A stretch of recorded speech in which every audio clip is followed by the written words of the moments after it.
Chapter 1370, Glory of the Turtle Clan. 1. The elders of the Turtle Clan all stopped talking. They clearly were all very heavy-hearted. Even after hearing that the ruler would increase their strength and allow it to skyrocket, no one was able to lighten up. This was because the current glory of the clan and the reason why they possessed such a great status in the sea realm was because of the ruler himself. The clansmen had not contributed much at all. The ruler had already become the spiritual leader of the clan.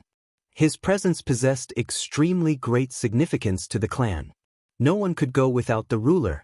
Although their ruler had left the clan from time to time, his absence had only been temporary. However, it was different this time. Jian did not give an explanation, but the elders could already sense that his departure would be the real thing. He might not return ever again. Ruler, don't abandon us. The clan cannot go without you. If the ruler isn't present, the clan will have lost its soul even if we're powerful. We'll just be reduced to the living dead. An elder knelt down as tears streaked his face as he begged the ruler. Don't abandon our clan, ruler. Ruler, the clan needs you. The other elders all knelt down and bitterly pleaded with him. They all wanted Jian to stay. Jian sighed inside when he saw this. He fell silent for a while before saying, if the Turtle Clan wants to become truly powerful, you need to be able to go without the ruler.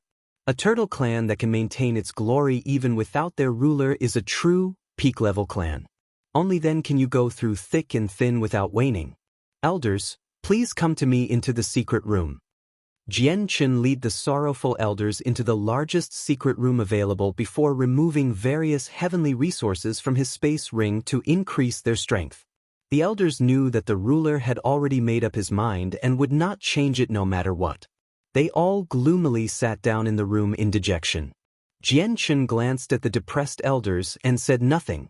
He pulled out some heaven-connecting flowers he had obtained from the Xianhuang microcosm. The faint fragrance of the flowers permeated the entire room. The fragrance possessed the power of gathering concentration and could refine the energy within people and suppress their inner demons, allowing them to cultivate without being affected. Even in the immortals' world, the flowers were extremely precious. And the flowers he had brought out had grown in the Xianhuang microcosm, so they were even more extraordinary. Their effects were even stronger than ordinary ones. The elders immediately gathered their attention when they caught a whiff of the fragrance. Their eyes shone with interest. They were brimming with vigor once again. They were clear-headed once more. Their sorrow from the departure of their ruler had instantly vanished. Jian secretly praised the effects of the flowers. They really were powerful when he sensed the reaction of the elders.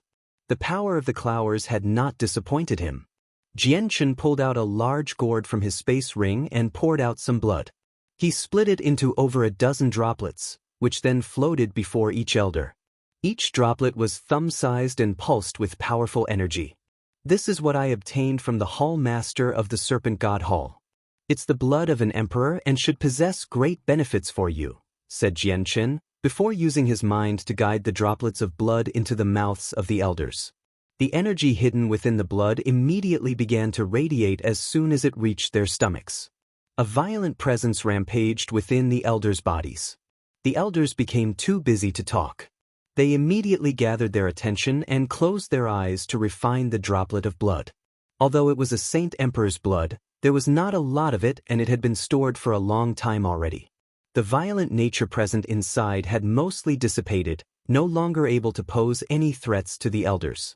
The elders refined the blood very quickly. Not only did they sense an obvious increase in their strength, but their bodies also became even more powerful as well. The great effect of the droplets of blood was not an increase in strength but an increase in toughness of the body. The elders all beamed with joy. The blood of an emperor was something that countless experts lusted over, but no emperor was willing to allow others to consume their blood, as it would take a toll on their vitality without a doubt at all. They all felt extremely proud seeing how they could actually enjoy something like this. They all looked at Jian again and saw him boiling water, about to make tea. Before them was a small bowl, and each bowl was filled with a faint, green liquid. This is divine water of the world. An elder recognized what it was and could not help but cry out. The divine water of the world was a rare treasure of the sea realm. With just a single gulp of it, it was enough to make a person with mediocre talent become a genius that would only appear once in 10,000 years. It possessed great effects on saint rulers as well. Not only could it increase their strength, but it could also refine their souls and set down a foundation when they break through to Saint King. The divine water of the world will allow you to reach the 15th star without any obstructions or worrying about personal talent. Drink it, Jian Qin calmly ordered. He had collected several hundred liters of it from the depths of the divine realm, so he still had a lot of it in stock. The elders all excitedly drank the water before them before closing their eyes. They all seemed intoxicated.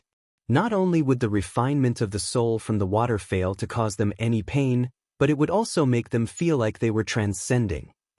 It was extremely comfortable. After a certain period of time, the special feelings brought on by the water slowly vanished. The elders opened their eyes and were all overjoyed. Not only had their souls strengthened after ingesting the water, but even their strength had made great improvements as well. They did not break through, but it was equivalent to several decades or even a century worth of cultivation.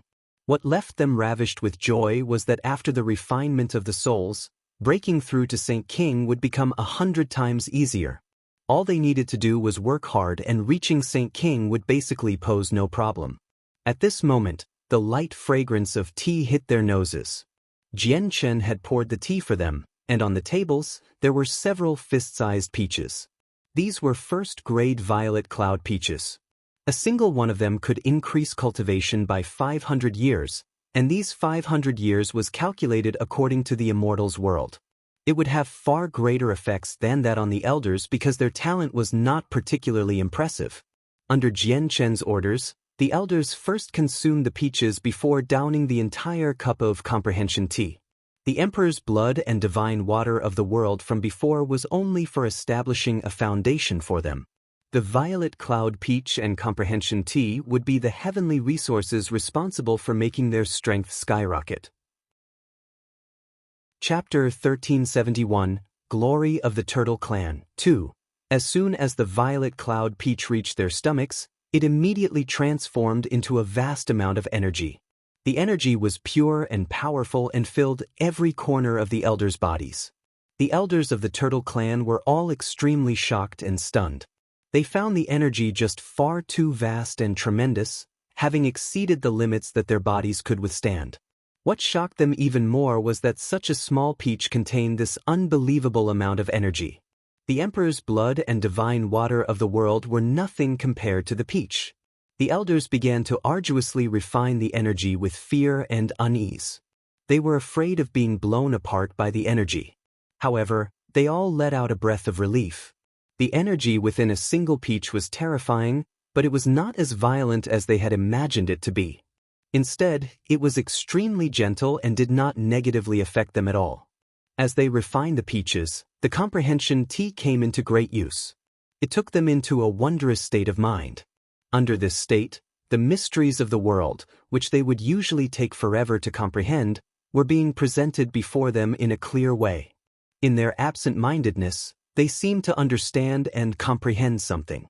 Their comprehension of the mysteries of the world rapidly skyrocketed. Before Jian Qin had possessed his fated swords, he had used the tea to force his way into sword origin.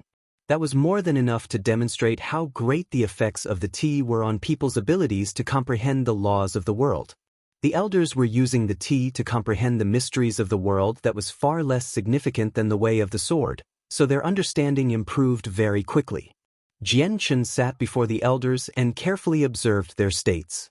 He watched over them, to prevent them from encountering any accidents as they went through the process.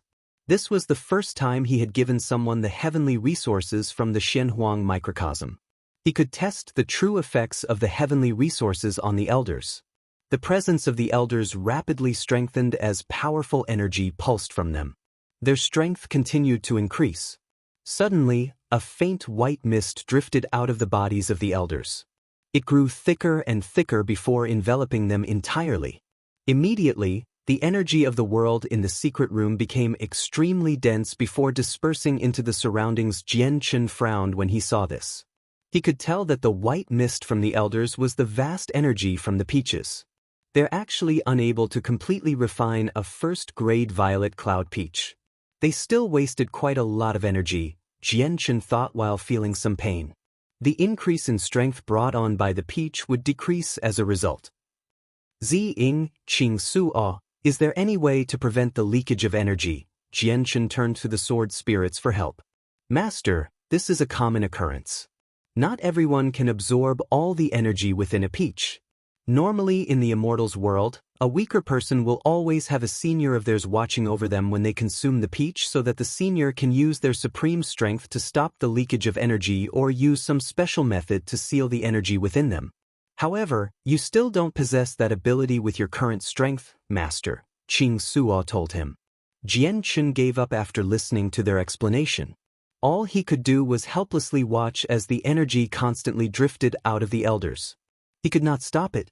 Jianchen stayed there for close to a month before the elders finally refined all the energy they could. The moment they opened their eyes, a tremendous presence immediately radiated from them, rushing out like a flood.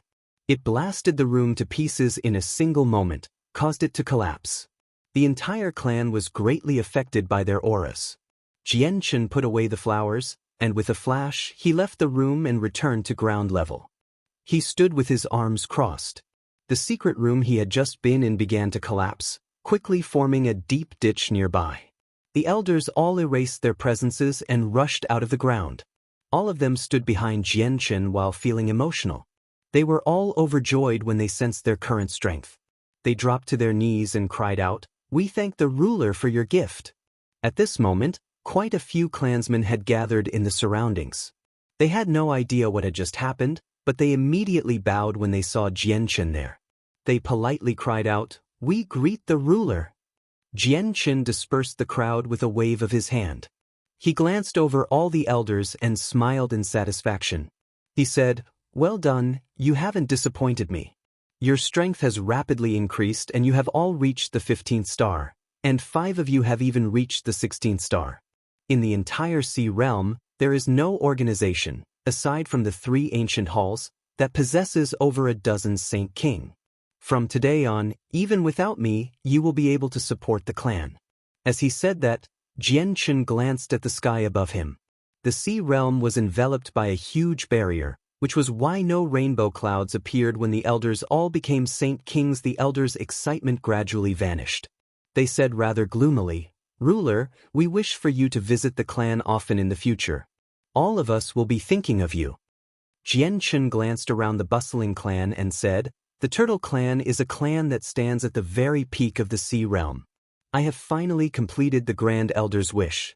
I may visit you from time to time, but I will be handing the clan to you from now on. Farewell." Jianchen jumped on the Zi-ing sword and took off as a streak of light. "We bid the ruler farewell." The elders behind remained on their knees. Every single one of them felt horrible. Their joy from becoming Saint Kings had already completely vanished.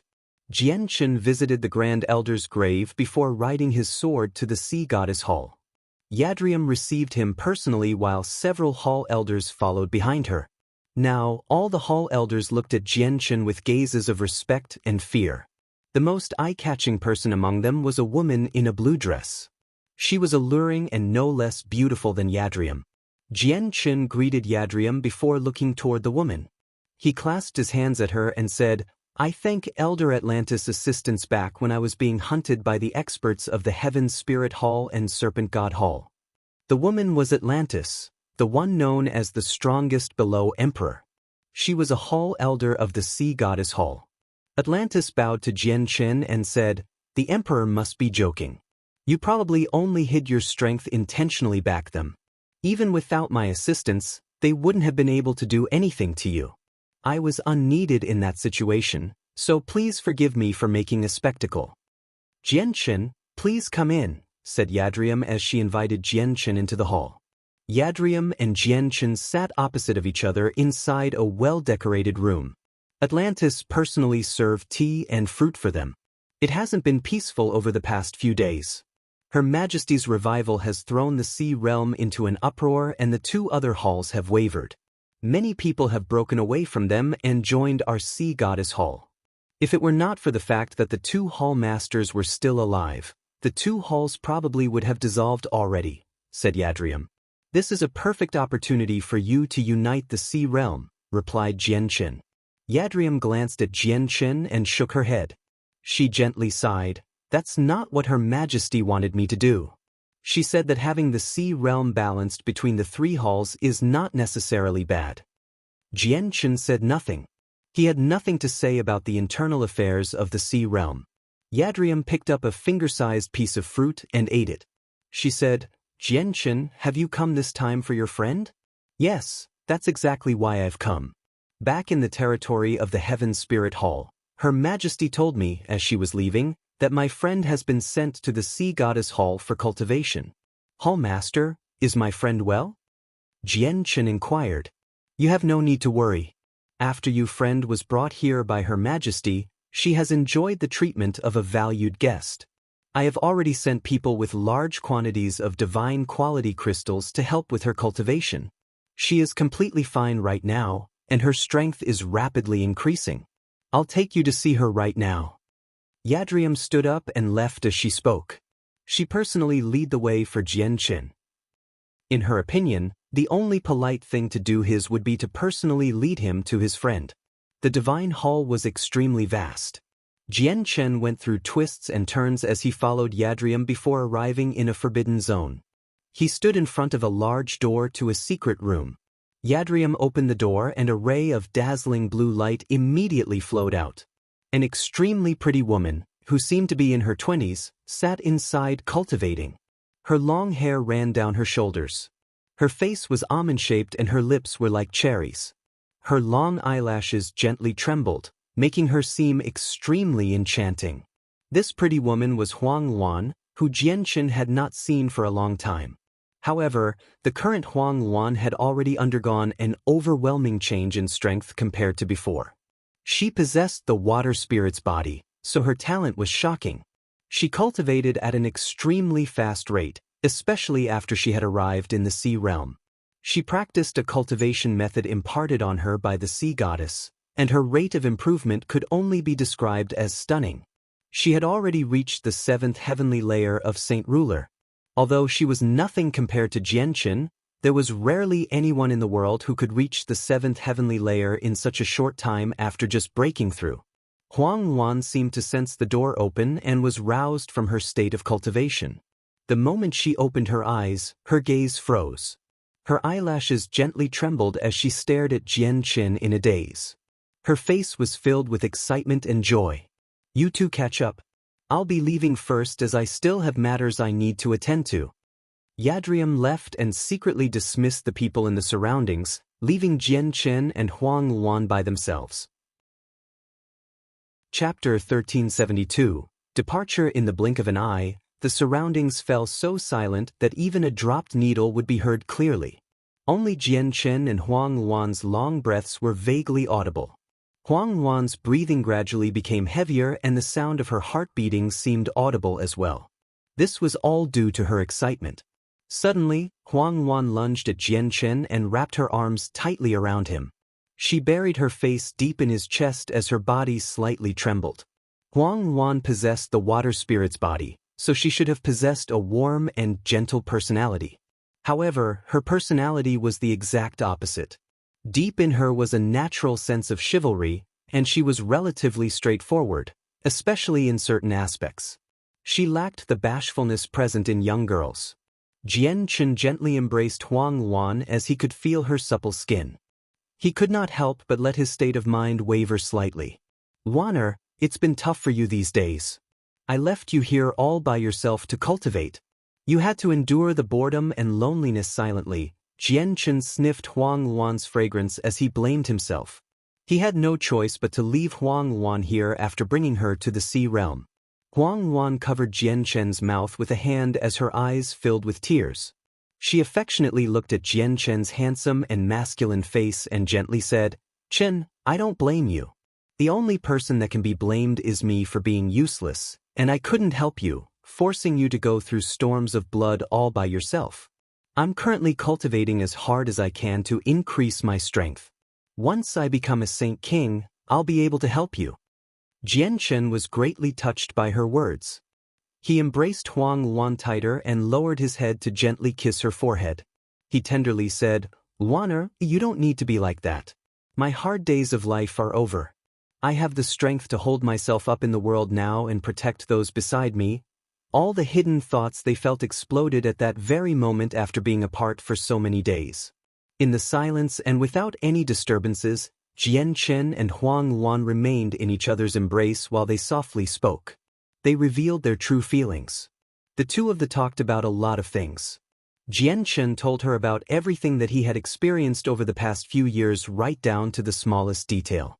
He did not feel like he had the need to hide anything from Huang Luan. The only thing he kept secret from her were the azulate swords and the immortal's world. It would not be good for her to learn about these matters too soon. Huang Luan became overjoyed after the initial shock when she learned that Jian Chen could easily kill Saint Emperors now. At that moment, Huang Luan had never felt so at ease. She remained in her lover's embrace. Over the past few days, she had been working hard on cultivating. She used her longing as motivation.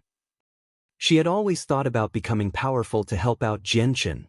She knew that Jian Chen's strength had increased very quickly in recent years, but it had not been a peaceful time for him. He often walked on the edge and would always be on the front lines of life. He roamed the boundary between life and death, living each day with great difficulty.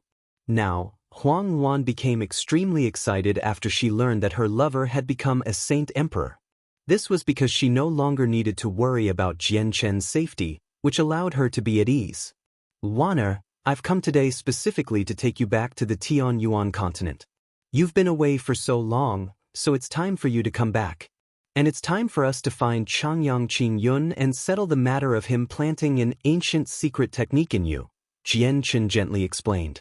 As soon as he mentioned Changyang Qingyun, a sliver of fierce anger flashed through his eyes. Huang Luan remained in his embrace obediently like a cat. She tenderly nodded and said nothing. Jian Chen took Huang Luan to see Yadrium afterward and thanked her for looking after Huang Luan all this time. He pulled out a first and second grade violet cloud peach from his space ring and said, "Hall Master, these are some heavenly resources I obtained in the space that I went into to search for Her Majesty's revival materials. They possessed extremely wondrous effects. This peach of a deeper color is for you, and please hand the other one to Elder Atlantis for giving me assistance back then." Yadrium thanked Jian Chen before accepting the two peaches. She did not pay too much mind to them. Jian Chen could tell with a single glance that Yadrium treated the two peaches as nothing. He could not help but add, "Hall Master, do not underestimate these two peaches. Once I leave, it's best for the Hall Master to ingest the peach as soon as possible. Its effects will definitely give you a pleasant surprise." "Really?" Yadrium examined the peach in her hands and glanced at Jian Chen doubtfully. She did not believe that the peach would surprise her at all. She was already a Saint Emperor. No matter how valuable the heavenly resource was, its effects would be insignificant on an expert like her. Jian Chen also left behind 2 second-grade comprehension tea leaves and some water from the springs of life. He told Yadrium how to prepare the tea before leaving with Huang Luan. Jian Chen stood on the Ziying sword with his arm around Huang Luan's waist above the sea goddess hall. He shot off into the distance as a streak of light, headed to the serpent god hall. The Ziying sword moved extremely quickly, so quickly that Jian Chen was unable to distinguish the rapidly receding landscape around him. He used the senses of his soul to find his way. Huang Luan felt like she had entered a tunnel in space-time as she stood on the sword. Everything was all blurry around her. "Chen, this Ziying sword is so fast. I never thought that the 2 swords you forged could be used like this." Huang Luan emotionally sighed as she stared at the Ziying sword beneath her in surprise. "This is only the base speed. As I grow stronger, the speed will increase." Jian Chen smiled complacently. Traveling had always been a pain to him due to the fact that he was unable to comprehend the mysteries of the world on the level of a Saint King. The Ziying sword made up for this flaw. Soon, Jian Chen arrived in the territory of the Serpent God Hall and stopped before some ruins. This was the territory of the Kaler tribe, but it had been reduced to nothing. The entire place had fallen into ruins. Chapter 1373. Returning to Flame City, the Kaler tribe had been reduced to almost nothing from flames. The ground had been burned to a pitch black with a few black remains scattered throughout the surroundings. From the ruins and remains, the Kaler tribe had been devastated several days ago. The ruins were silent without any signs of life. The moaning of the wind blew some ashes off the ground. It was a dreary sight. The Zing sword flickered with violet light. It was enveloped by a thick layer of violet sword chi, making only a violet figure visible. It slowly descended under Jian Chen's control, stopping 20 meters above the ground. Jian Chen gently held Huang Yuan as he slowly glanced over the ruins. He remained silent throughout his observation. He could still clearly remember that the region had been extremely bustling when he had given Kaya the cultivation method of the Octaterra Emperor. However, the prosperous tribe was nowhere to be seen now. It had been reduced to dreary ruins. Sigh, Jian Chen exhaled deeply after quite a long time. When he had given the cultivation method to Kaya, it was to thank her for her help and to find the Octaterra Emperor a successor. Thus, Kaya would become the second Octaterra Emperor. Now, I wonder if Kaya is still alive, Jian Chen thought. He felt no sorrow. This was a world where the strong preyed on the weak. Tragedies like the Kaler tribe happened often both in the Sea Realm and the Tianyuan continent. Chen, is your friend here? Huang Yuan gazed around before looking at Jian Chen. Jian Chen said, "This used to be a friend's home. I never expected this tribe to face destruction. I wonder if my friend is still alive or not." Afterward, Jian Chen expanded his soul as hard as he could and enveloped almost 300,000 kilometers.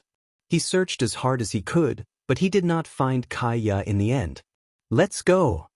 Jian Chen stopped searching and left with Huang Yuan. He flew toward the Tianyuan continent. Jian Chen flew over the oceans around the Tianyuan continent with Huang Yuan and arrived in the Fire Dragon Kingdom, one of the 8 great kingdoms. He made his way to the royal palace. The Fire Dragon Kingdom was no weaker than the Qinghuang Kingdom. They also possessed 4 saint rulers, the 4 imperial protectors of the kingdom. Jian Chen's sudden arrival took the royal palace by great shock. The king and the 4 imperial protectors received him personally.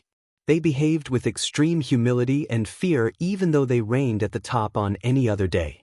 They spoke politely and were afraid of breathing too loud.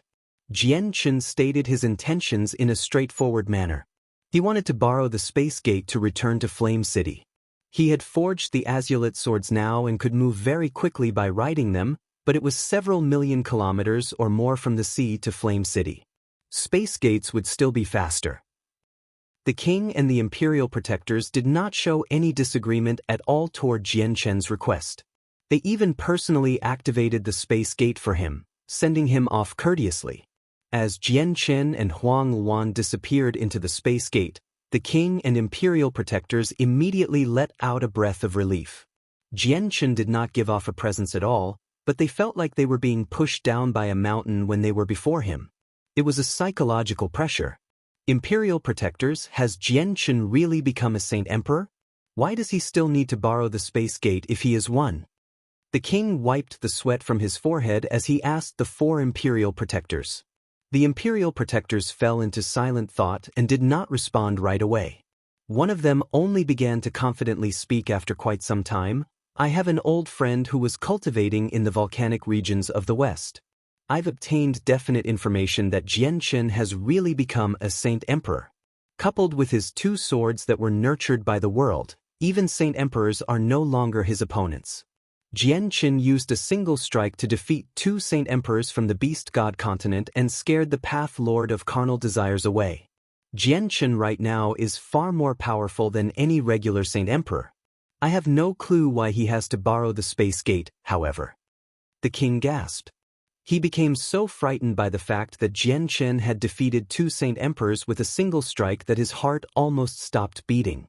However, he then became extremely excited and elated when he thought about how he had just come in contact with such a great expert at such a close range. He immediately sent out an order, immediately released the news that the Saint Emperor Jian Chen has just visited our kingdom. The king immediately announced the news of his visit. Now that Jian Chen had basically become the strongest Saint Emperor of the Tianyuan continent, a personal visit from him was a great honor of the kingdom. It could raise their status and fame. 20 kilometers away from Flame City, space violently distorted before ripping open, forming a colorful space gate. The space gate slowly vanished after Jian Chen and Huang Luan had stepped out. Everything quickly returned to how it had been before. Jian Chen hovered 10 meters in the air as he stared at the city in the distance. The walls were pitch black, making it seem like a huge beast was slumbering there. The walls gave off a feeling of domination. A golden barrier was expanded across the city, enveloping the entire place. The only way into the place were through the city gates. Jian Chen's eyes narrowed when he saw the golden barrier. His gaze became extremely sharp in a single moment, like two drawn swords. His eyes shone resplendently. This was because he actually felt shocked by the pulses of energy from the barrier. The energy was just far too powerful, having completely exceeded the energy of Saint Emperors. An Origin Realm expert? Who else has reached that level of cultivation other than Protector Shui of the Ice Goddess Hall and Shaoling? And they've even put such a powerful barrier around the city? Jian Chen was filled with doubt. He flew toward the city with Huang Luan. Bai Lian and Yu Yu were currently gathered around a table as they personally taught a chubby, white boy how to write. He only seemed to be 3 or 4 years old. The boy was very cute. He wore golden clothes and had no hair. His large eyes were extremely bright as they flickered with naivety. However, diligence was spelled across his face. "Xiao Jin, tell me what this word is," Yu asked the young boy with a smile as she held a piece of paper. "Heaven," the boy responded with his cute voice. "Then this." Bai Lian also asked the boy what was on the piece of paper. "Earth," the boy replied correctly. "Xiao Jin is so smart, a perfect memory. Without long, Xiao Jin will know everything," Bai Lian giggled. Her gaze toward the boy was filled with affection. At this moment, Bai Hai walked into the room in white robes. He pulled Xiao Jin away and chuckled, "Xiao Jin, you'll have plenty of time to learn how to read in the future. Come with me first. I'll teach you a new ability. The barrier you created is extremely powerful, but there are still many flaws. The barrier of Mercenary City made its energy sink into the ground, making the ground as tough as steel. Come with Grandpa, I'll teach you a new way to use the energy." The boy did not resist at all as he was led away by Bai Hai. Only Yu Yu and Bai Lian voiced their displeasure. "What do you know? There's plenty of time to learn how to read in the future. The utmost priority is to make Flame City as tough as steel as well as to get Xiao Jin better acquainted with his abilities," said Bai Hai righteously. He ignored the disagreement of the two girls as he led Xiao Jin away. But at this very moment, Xiao Jin seemed to sense something. He looked in the direction of the city gates before turning into a flash of golden light. He vanished in a single moment. Chapter 1374, Reunion. Xiao Jin, come back. Where are you going?" Bai Hai yelled. He was frightened and pursued Xiao Jin. He had already spent some time with Xiao Jin. Xiao Jin had always been extremely obedient during that period of time. The boy followed everything they told him to do, just like a good child. Bai Hai felt rather uneasy seeing how he acted out of the norm today. Bai Hai was convinced of Xiao Jin's strength after his initial doubt and after spending so much time together. Even though Xiao Jin's strength was beyond a Saint Emperor's strength and was extremely shocking and unbelievable, he had slowly begun to accept it after some time. Bai Hai's treatment of Xiao Jin immediately underwent a drastic change after understanding his strength. Xiao Jin possessed terrifying strength but still possessed the mind of a child.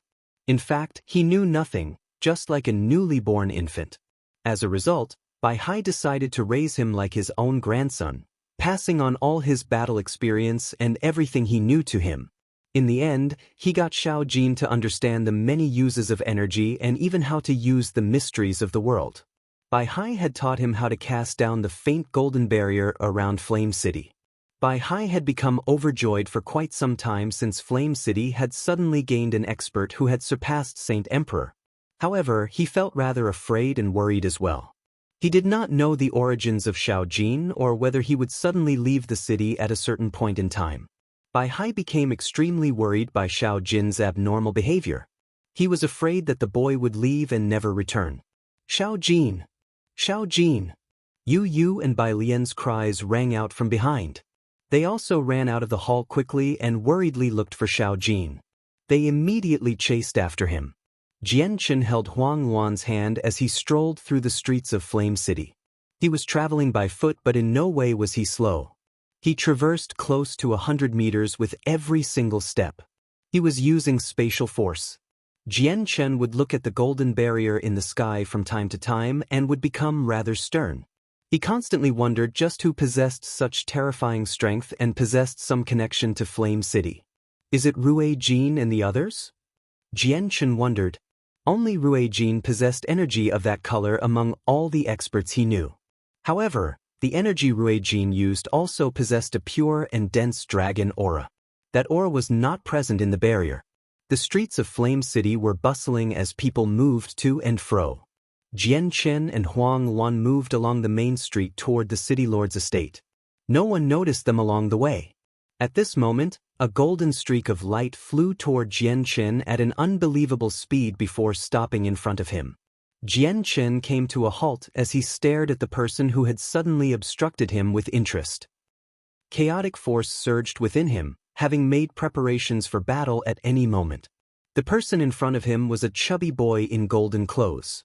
He was hairless and less than a meter tall. He stared at Jianchen with his naive eyes. They flickered with interest and some confusion. The boy felt extremely close with Jianchen. It was much heavier than the feeling he felt from Bai Lian, Yu and Bai Hai. It was as if he shared the same bloodline as him. The feeling also engulfed him in warmth, which was extremely pleasant. At that moment, the boy seemed to have found the most important thing in his life as he stood before Jianchen. Without any contact or communication, he decided to treat Jianchen as someone he could rely on. Jianchen was unable to remain as calm as Xiao Jin while the boy stood before him. He was extremely stern and some disbelief had even appeared in his eyes. He was only able to see the boy with his eyes, unable to discover him with his soul. If he swept the region before him with the senses of his soul, he would find nothing. The origin realm. Jianchen was surprised inside. He was unable to see through the boy's exact strength, but he knew that the boy would definitely be an expert of the origin realm. All his clothes are golden, the same as the barrier around Flame City. Was this barrier cast down by this boy? Jianchen thought. He found it very unbelievable, but what he could not understand was where the boy had come from. Why had he appeared in Flame City? Huang Luan had discovered Xiao Jin as well. Ever since she had entered the city, her focus had been devoted to the surrounding landscape. She had not discovered where Xiao Jin had come from since she had been admiring the prosperity of the city along the way. She did not know how powerful Xiao Jin was either. She arrived before him with smiles, bent down and touched his chubby cheeks. She asked, "Little brother, what's your name? Where do you live? You can't run around wildly on the streets all by yourself." Jianchen was frightened by what Huang Luan had done. The boy was an origin realm expert, so how could he be treated in such a manner? However, what took him by surprise was that the boy did not respond in a hostile manner. He only looked at Huang Luan with curiosity visible on his face and did not reject her. He allowed Huang Luan to touch his cheek. I'm Xiao Jin," the boy said with his immature voice. He seemed rather dumb. Jianchen pulled Huang Luan back and stared at Xiao Jin with an odd gaze. Was he really an origin realm expert? "Xiao Jin, don't run away. Come quick to Grandpa's side," a slightly worried voice rang out from the distance. Bai Hai shot over from the city lord's estate and tightly grabbed Xiao Jin's hand. He would not let go no matter what, afraid that the boy would suddenly run away. "Great-grandfather!" Jianchen exclaimed in surprise. He became even more confused when he saw how closely Bai Hai and the boy interacted. Bai Hai had devoted all his attention to Xiao Jin, so he had not discovered Jianchen before him. Bai Hai became stunned when Jianchen called out, before raising his head to look at Jianchen. He immediately became overjoyed, letting go of Xiao Jin's hand immediately. He tightly grabbed Jianchen by the shoulders and laughed aloud. "My good grandson, you've finally returned." "Great-grandfather, this?" Jianchen asked in doubt as he pointed at Xiaojin. Bai Hai's mood became elated with Jianchen's return. He chuckled aloud and said, "Grandson, let's return to the city lord's estate. I'll explain everything in detail there." In the estate, Yu, Bai Lian, Bai Hai, Jianchen, Huang Wan, and Dugu Feng gathered together to celebrate their return. The dining table was filled with various delicacies, but none of them were interested in eating. They all wanted to confirm if the various rumors floating around the continent about Jianchen were true. Yes, it was me who heavily injured the 2 saint emperors from the beast god continent. My cultivation level may still not be there, but if we really do end up fighting, there's probably no saint emperors who can be my opponent. Jianchen spoke the truth and hid nothing. Announcing his strength to his close friends and family would only bring benefits. It would also set their hearts at ease, no longer needing to worry about his safety all day long. They were all euphoric when they gained Jianchen's confirmation. The rumors had appeared long ago, but they were still rumors and would not be true sometimes.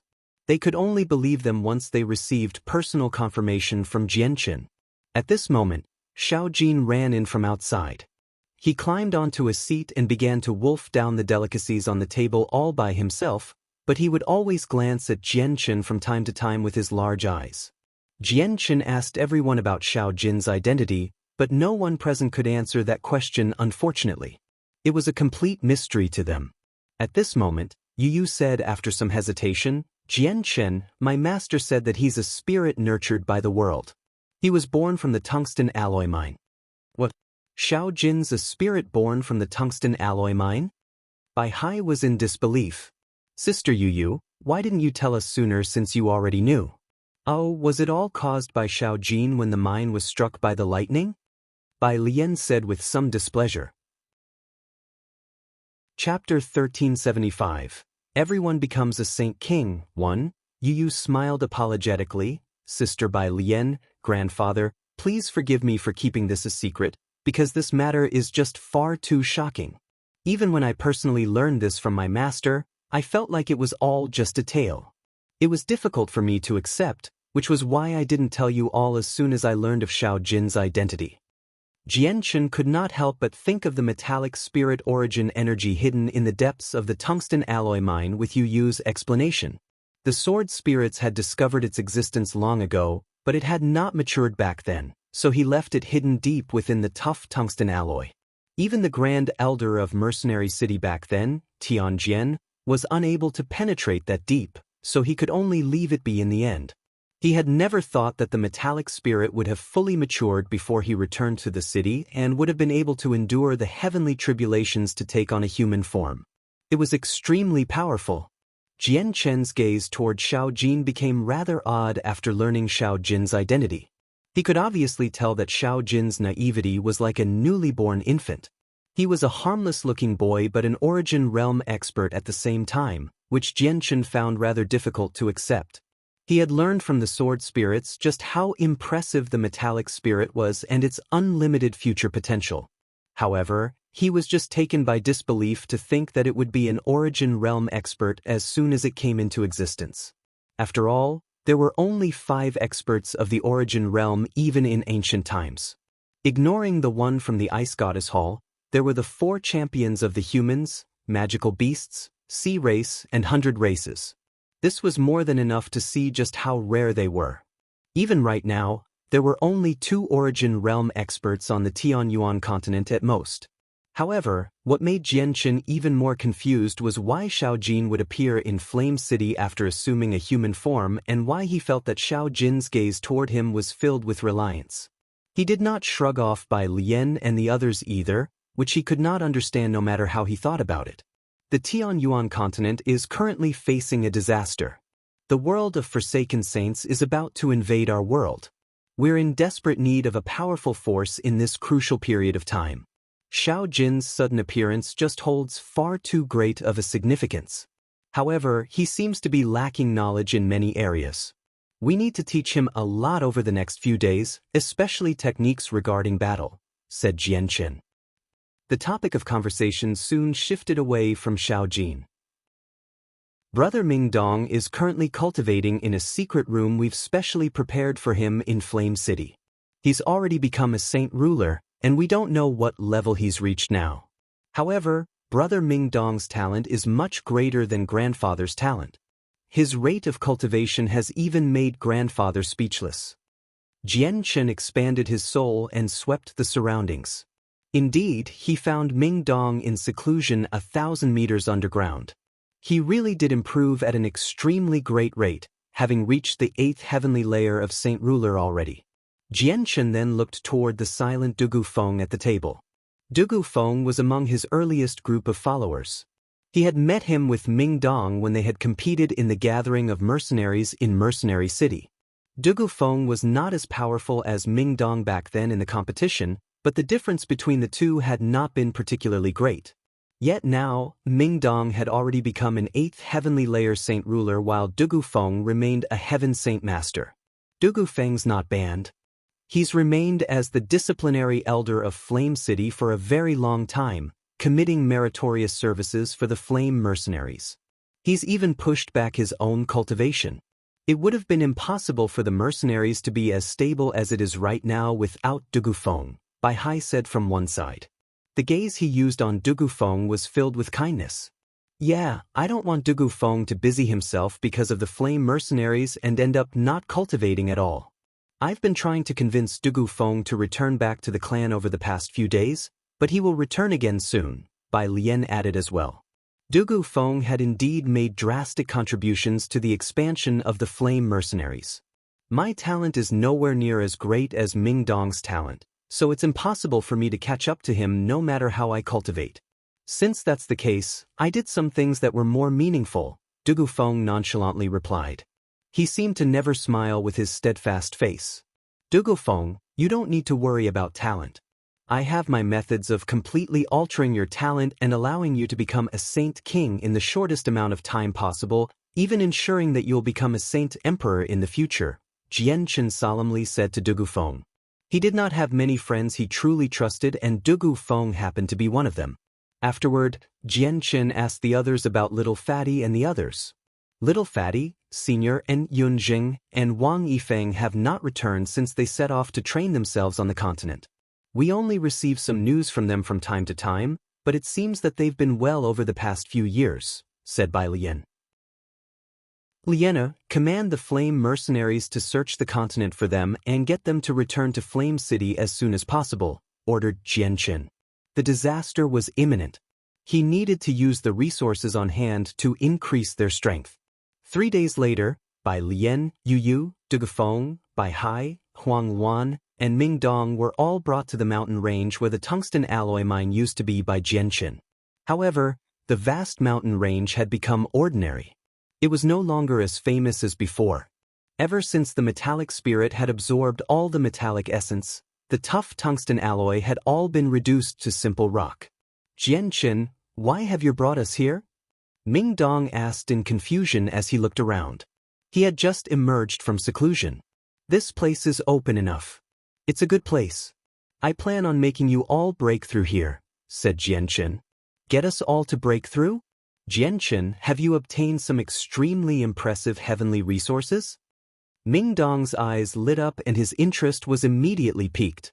Jianchen nodded slightly. Yes, I've indeed obtained some heavenly resources. They are enough to make your strength skyrocket. Mingdong, you're already an 8th heavenly layer saint ruler and your talent is impressive. It's possible for you to break through to Saint King with this opportunity or directly become a Saint Emperor. What? Mingdong was greatly shocked. He stared at Jianchen in disbelief. Even Yu Yu, Huan Luan, Bai Hai, and the others were the same. Jianchen no longer wasted any time. He first used the blood of the Hall Master from the Serpent God Hall to strengthen their bodies before using the holy water of the Spirit Sea to alter their constitution and talent. In the end, he removed some heaven-connecting flowers, enough violent cloud peaches, and a few comprehension tea leaves from the artifact space to increase their strength. Jianchen did not behave stingily at all. The immortal peaches could only be consumed once in 100 years, so in order to maximize their increases in strength, He could no longer bother with wasting anything. He brought out 5th grade violet cloud peaches and comprehension tea leaves and used the best spring water he had on hand to make tea. Chapter 1376. Everyone Becomes a Saint King. 2. Ming Dong, Bai Hai, and Huang Luan were all saint rulers and on the higher end of the spectrum of cultivation. As a result, they refined the blood and holy water faster than everyone else, rousing the soonest. Without long, Yu refined the blood and holy water since she had only recently reached Saint Ruler.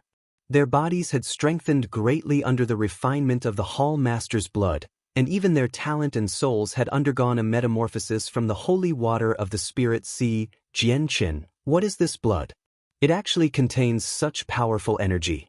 With my current strength, just refining a fist-sized amount of it would give me enough trouble, Ming Dong said in surprise. He then looked at the heaven-connecting flowers in the surroundings and the recently made comprehension tea that gave off a thick fragrance. He felt deeply shocked when he saw the treasures Jianchen was able to pull out. I really do wonder what dangerous place Jianchen has gone to obtain so many impressive heavenly resources over the years I spent in seclusion, Ming Dong thought to himself. He did not recognize the flowers or the tea, but he could determine they were extraordinary just from their fragrance. This is the blood of a Saint Emperor. I heavily injured a Saint Emperor recently in the Sea Realm and managed to collect some of his blood during the process. The Saint Emperor's original form is a serpent dragon from the depths of the ocean. His blood is very useful to you, explained Jianchen before delivering a 5th grade violet cloud peach and a cup of tea to the 3 of them. He said, "This is a violet cloud peach. It can increase your cultivation by 2,500 years, while this comprehension tea can assist you while you comprehend the mysteries of the world. Consume them together." Ming Dong was shocked when he heard about the Saint Emperor's blood, but when he heard about the almost heaven-defying effects of the peach and tea, he immediately became stupefied. Even Bai Hai, Huang Luan, and Yu felt the same way. They had never even seen or heard of something so wondrous. A single peach could increase their cultivation by 2.5 millennia, while a cup of tea could increase their comprehension of the mysteries of the world. Ming Dong, Bai Hai, Huang Luan, and Yu drank the tea with the peach just as Jianchen had told them to in a rather numb fashion. The peach transformed into tremendous, surging energy that gushed through their bodies as soon as it reached their stomachs, causing them to devote all they had into refining the energy. Jianchen looked at Bai Lian and Dugufeng. Bai Lian was still an Earth Saint Master while Dugufeng was a Heaven Saint Master. They took far longer than the 4 others. Even after reducing the amount of blood he had given them, they still found it extremely difficult to refine. The 2 of them were very stern and would appear in pain from time to time. Their bodies gently quivered as if they were enduring intense pain. Jianchen observed the 2 of them carefully. He had already made preparations to send them into the artifact space, if the situation took a turn for the worse, in order to prevent any accidents happening to them as they refined the Saint Emperor's blood. Dugufeng finally roused an hour later. He had benefited a ton after refining the blood of a Saint Emperor. Ignoring the fact that his body had toughened up, even his cultivation had risen to the 4th cycle from the 2nd. Jianchen did not give Dugufeng any time to rest. He immediately made him consume the peach and tea, so that his strength could increase one final time. 2 hours later, Bai Lian finally roused as well. Her face was rather pale and exhausted. She was the weakest among all of them, only an Earth Saint Master, so it was extremely difficult for her to refine the blood. However, the effects were evident. She had reached the peak of the 6th cycle from the 3rd. Fortunately, the violent factors in the blood had mostly been removed, or she would not have been able to refine the blood at all. Just a drop of it might have even been enough to kill her. The blood of a few powerful immortals could kill Saint Emperors, so the blood of Saint Emperors could also easily kill Earth Saint Masters. Soon after Bai Lian finished refining the blood, she consumed the peach and tea as well. She entered a higher stage of cultivation. Although the 5th grade immortal peaches possessed a tremendous amount of energy that did not match up to its size, absorbing it all could not be achieved by any one person. It would depend on the person's strength and talent. Jianchen practiced the chaotic body, so he had a tremendous demand for energy. He also refined energy at a rate far greater than ordinary people, which was why he was able to absorb an entire 5th grade immortal peach. However, that was not the case for the group of people here. Even Ming Dong and Yu Yu, who possessed extraordinary talent, could only absorb parts of the energy.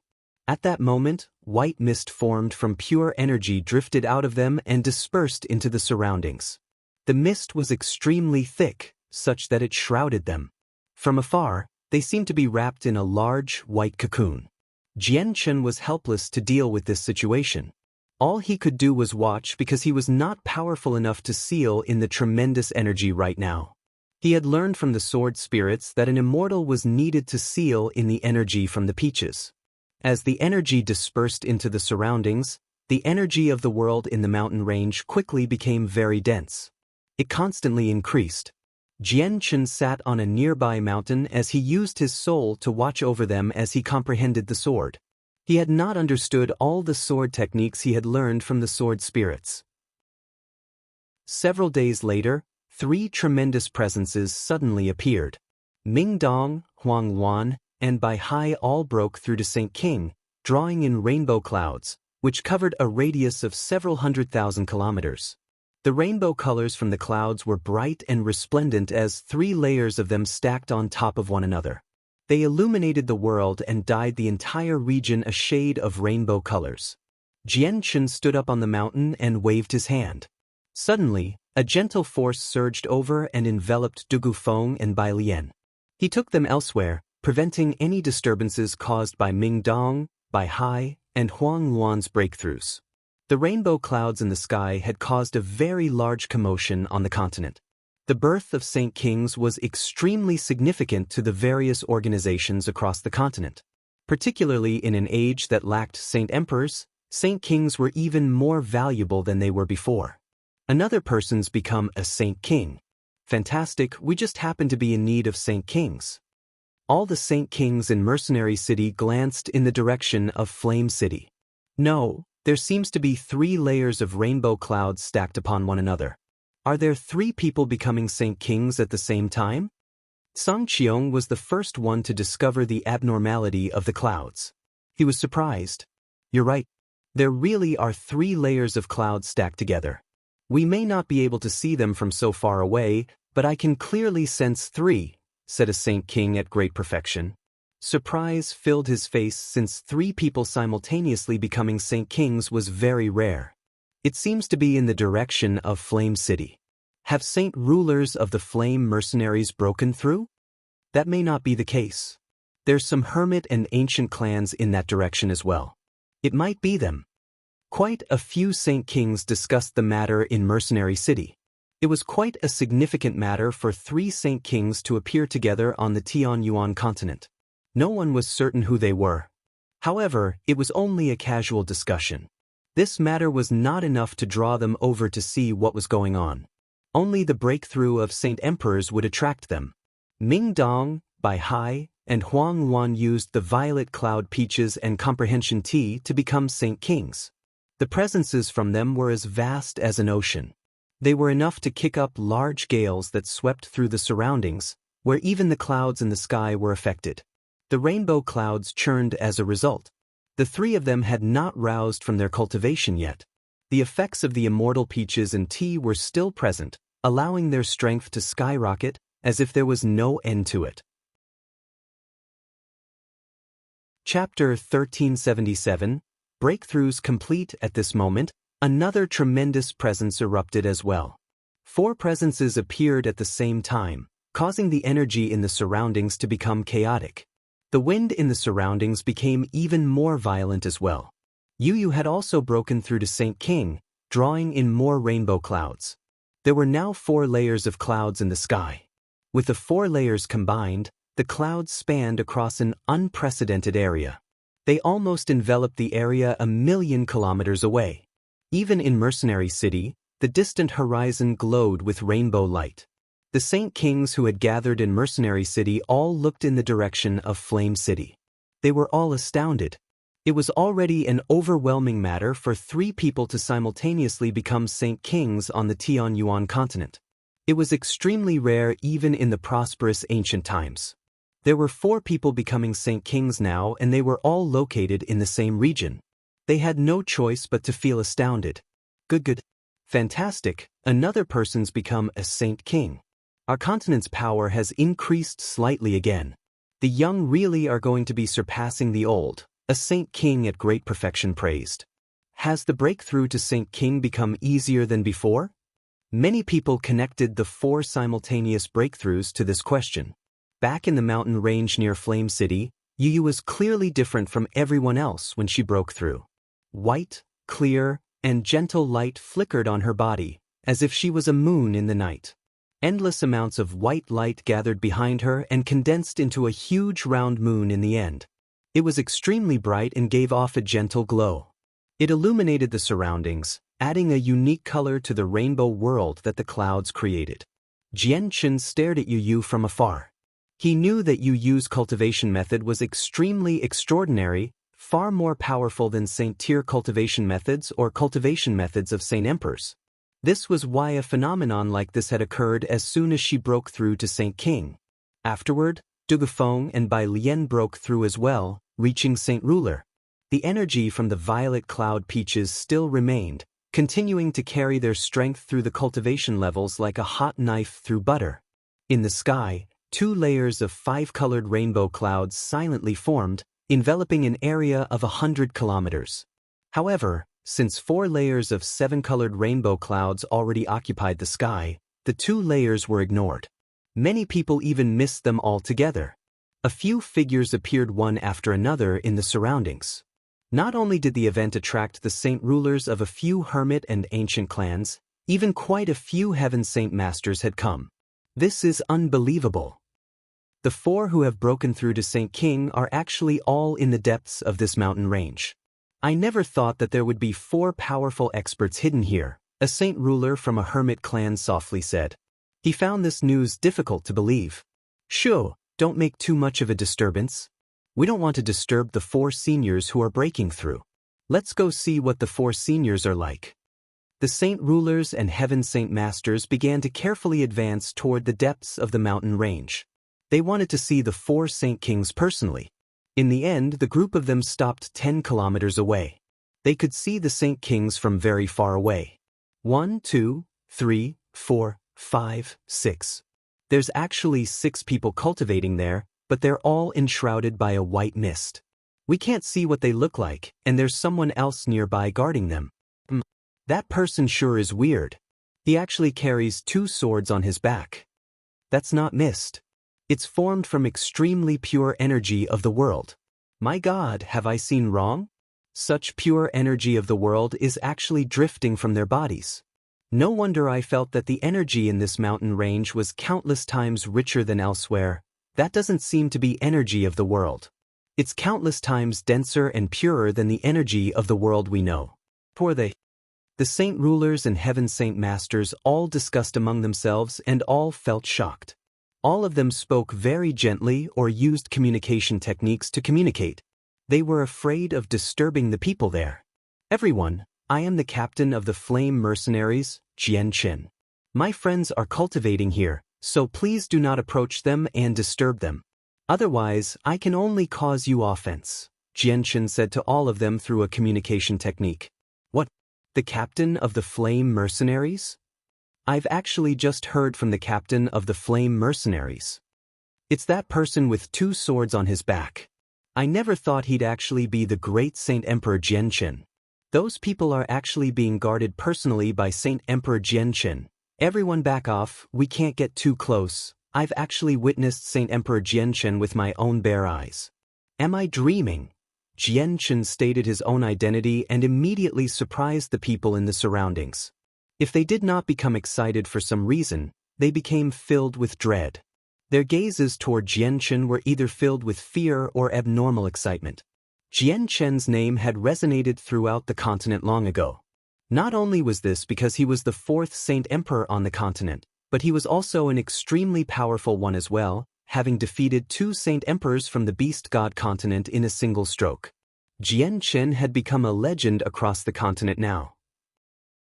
He was as well known as Emo Tianyun from the ancient times, or possibly even more famous, because he had cultivated for less than a century.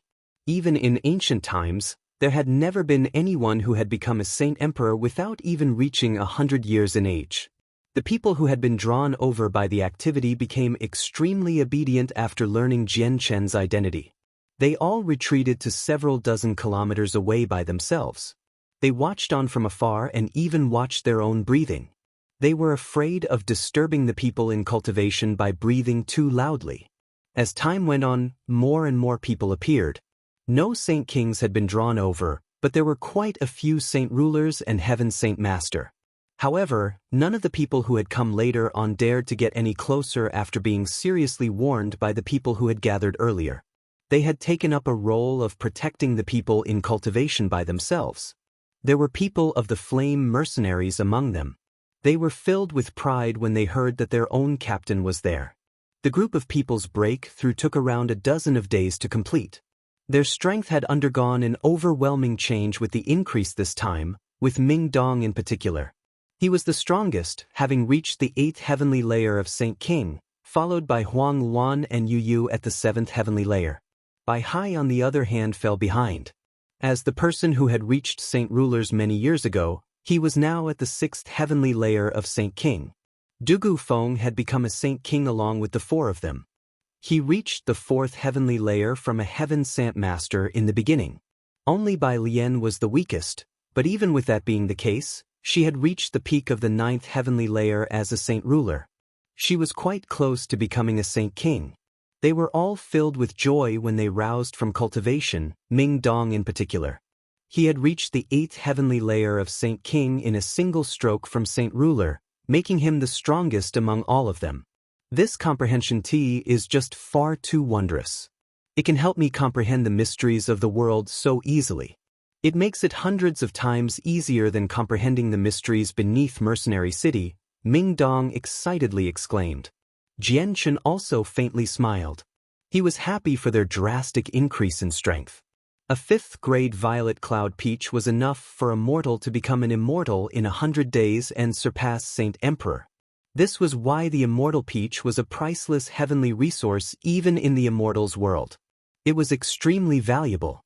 However, they were unable to absorb all the energy from the immortal peaches due to their restrictions in strength and talent. A lot of it was wasted, which was why a single peach was only able to make them become Saint Kings. A few people gathered in the surroundings finally became bold enough to approach them. They congratulated them sincerely, but when they discovered that the people who had broken through were part of the upper echelon of the flame mercenaries, their mouths hung agape once again. They were stunned by Bai Lian in particular. She had only been an Earth Saint Master before, and within just a dozen days, she had become a 9th heavenly layer Saint Ruler. She was even more powerful than them, so the people who had come over with congratulations all became flabbergasted. They struggled to accept the reality of the matter. At that moment, they even thought that their cultivation of thousands of years had been a complete waste. Chapter 1378, Attack 1. After returning to Flame City, the upper echelons break through to Saint Ruler and Saint King spread through the city like wildfire. It threw the people in the city into great shock, the people of the flame mercenaries affected in particular. They all put down their matters at hand and gathered in groups as they celebrated. They cheered for the increase in the mercenary strength. The Flame Mercenaries had once been a powerful organization that even the 10 protector clans feared, but it was all due to their captain, Jian Chen, and the 3 magical beasts. The Flame Mercenaries only possessed a few saint rulers aside from them. It was different now. Huang Luan, Yu Yu, Bai Hai, Ming Dong, and Dugu Feng had all become Saint Kings, and even Bai Lian had reached the 9th heavenly layer of Saint Ruler. They had no need to fear the protector clans anymore with such a powerful combination. Perhaps they could not match up to the protector clans in terms of heritage, but they could match up in strength at the very least. The strength of the mercenaries made all its members extremely excited and emotional. All the people entered seclusion again right after their strength had increased. They had grown just far too quickly within the past few days, so they needed to practice their new abilities, or they would not be able to display their power in battle at all. A few days later, a series of cries rang out from a large bird in the distant sky. The bird was 5 meters wide. It had collided with the golden barrier outside, producing a miserable cry as it fell out of the sky. On the back of the bird sat 4 people. Due to the momentum, they all struck the golden barrier as well. They became dizzy and fell off the bird. However, 2 of them were Heaven Saint Masters and could fly. They controlled themselves very quickly before moving through the air, saving one of their Earth Saint Master companions each. In the end, the 4 of them landed safely on the ground despite the shock. They rubbed their heads as they stared at the barrier around Flame City in doubt. A huge bird beside them flapped its wings as it stood up with difficulty. Its head had become bloodied and its neck had been broken. Where did this barrier come from? Why can't we pass through it? Have we been kicked out of the group after leaving back then? A young man in his 20s stared at the barrier like a victim as he complained in displeasure. The flame mercenaries are becoming more and more established. With this powerful barrier, people are unable to enter the city by air. The only way in is through the gates, said a middle-aged man. His face was resolute while his eyes were fixated on the city walls. At this moment, a group of guards on similar magical beast mounts rushed out of the city with lightning-like speed. They charged toward the 4 of them and surrounded them. Who are you? Don't you know that it's forbidden to fly in Flame City? State your identities and intentions, the middle-aged leader coldly commanded. He was a Heaven Saint Master and wore armor forged from tungsten alloy.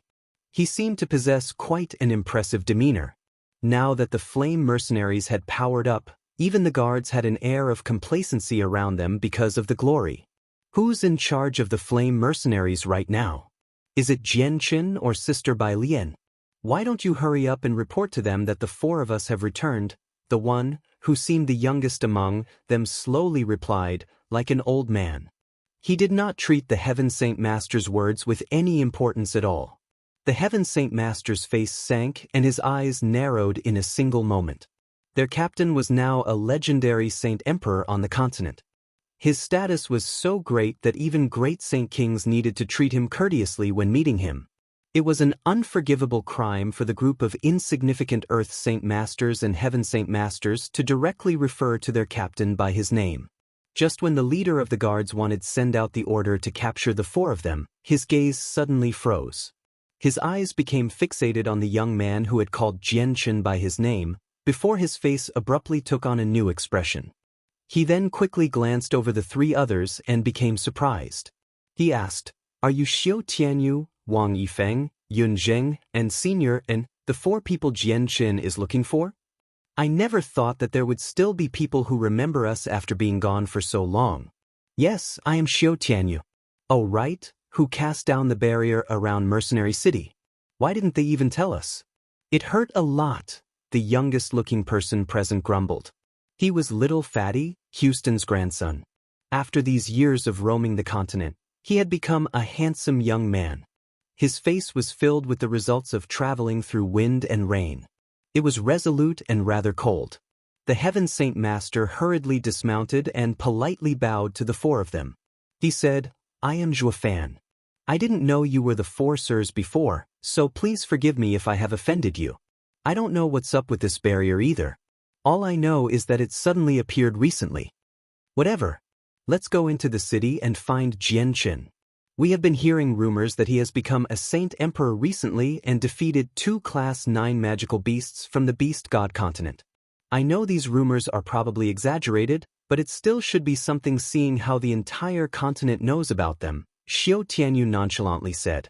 Afterward, he called out to Wang Yifeng, Yun Zheng, and Senior and to enter the city. "You finally returning. Looking for you really wasn't easy." At this moment, clear laughter rang out. Jianqin stood at the entrance of the city in white robes as he looked at the 4 of them. "Jianqin!" Xiao Tianyu cried out. He immediately rushed over and hugged Jianqin. The 2 of them laughed from the bottom of their hearts. They had not seen each other for many years, so they were extraordinarily excited to see one another again. "Little Fatty, Wang Yifeng, Yun Zheng, Senior, let's enter the city first. I've already gotten people to prepare a banquet to receive you after so much traveling." Jianqin laughed as he directed them to the city lord's estate. Behind, the guard, who was a Heaven Saint Master, stared at the four of them in envy. They were only Heaven's Saint Masters or Earth's Saint Masters, yet they had been personally received by their great captain. Probably even Saint Kings could not have enjoyed such treatment. At the banquet, Jian Chen drank and talked with the four of them. They slowly told him about the things they had experienced over the years, and Jian Chen had also confirmed the rumors they had heard from various parts of the continent. They all became stunned when they learned that Jian Chen now possessed the strength to overwhelm Saint Emperors. The morning of the next day, Jian Chen brought the four of them back to the mountains where the tungsten alloy mine used to be. He also let out the several dozen elites from the artifact space, planning on increasing all their strength in a single stroke. At this moment, a terrifying pulse of energy appeared from far away. It caused the earth to violently shake. Chapter 1379. Attack 2. The mountain range violently rumbled as great thick cracks began to cover the entire region. Whole mountains began to collapse as rocks rolled down, creating heavy booms. The area that was shaking was extremely vast. The entire continent was affected. Even if someone was several million kilometers away, they could still sense the trembling ground.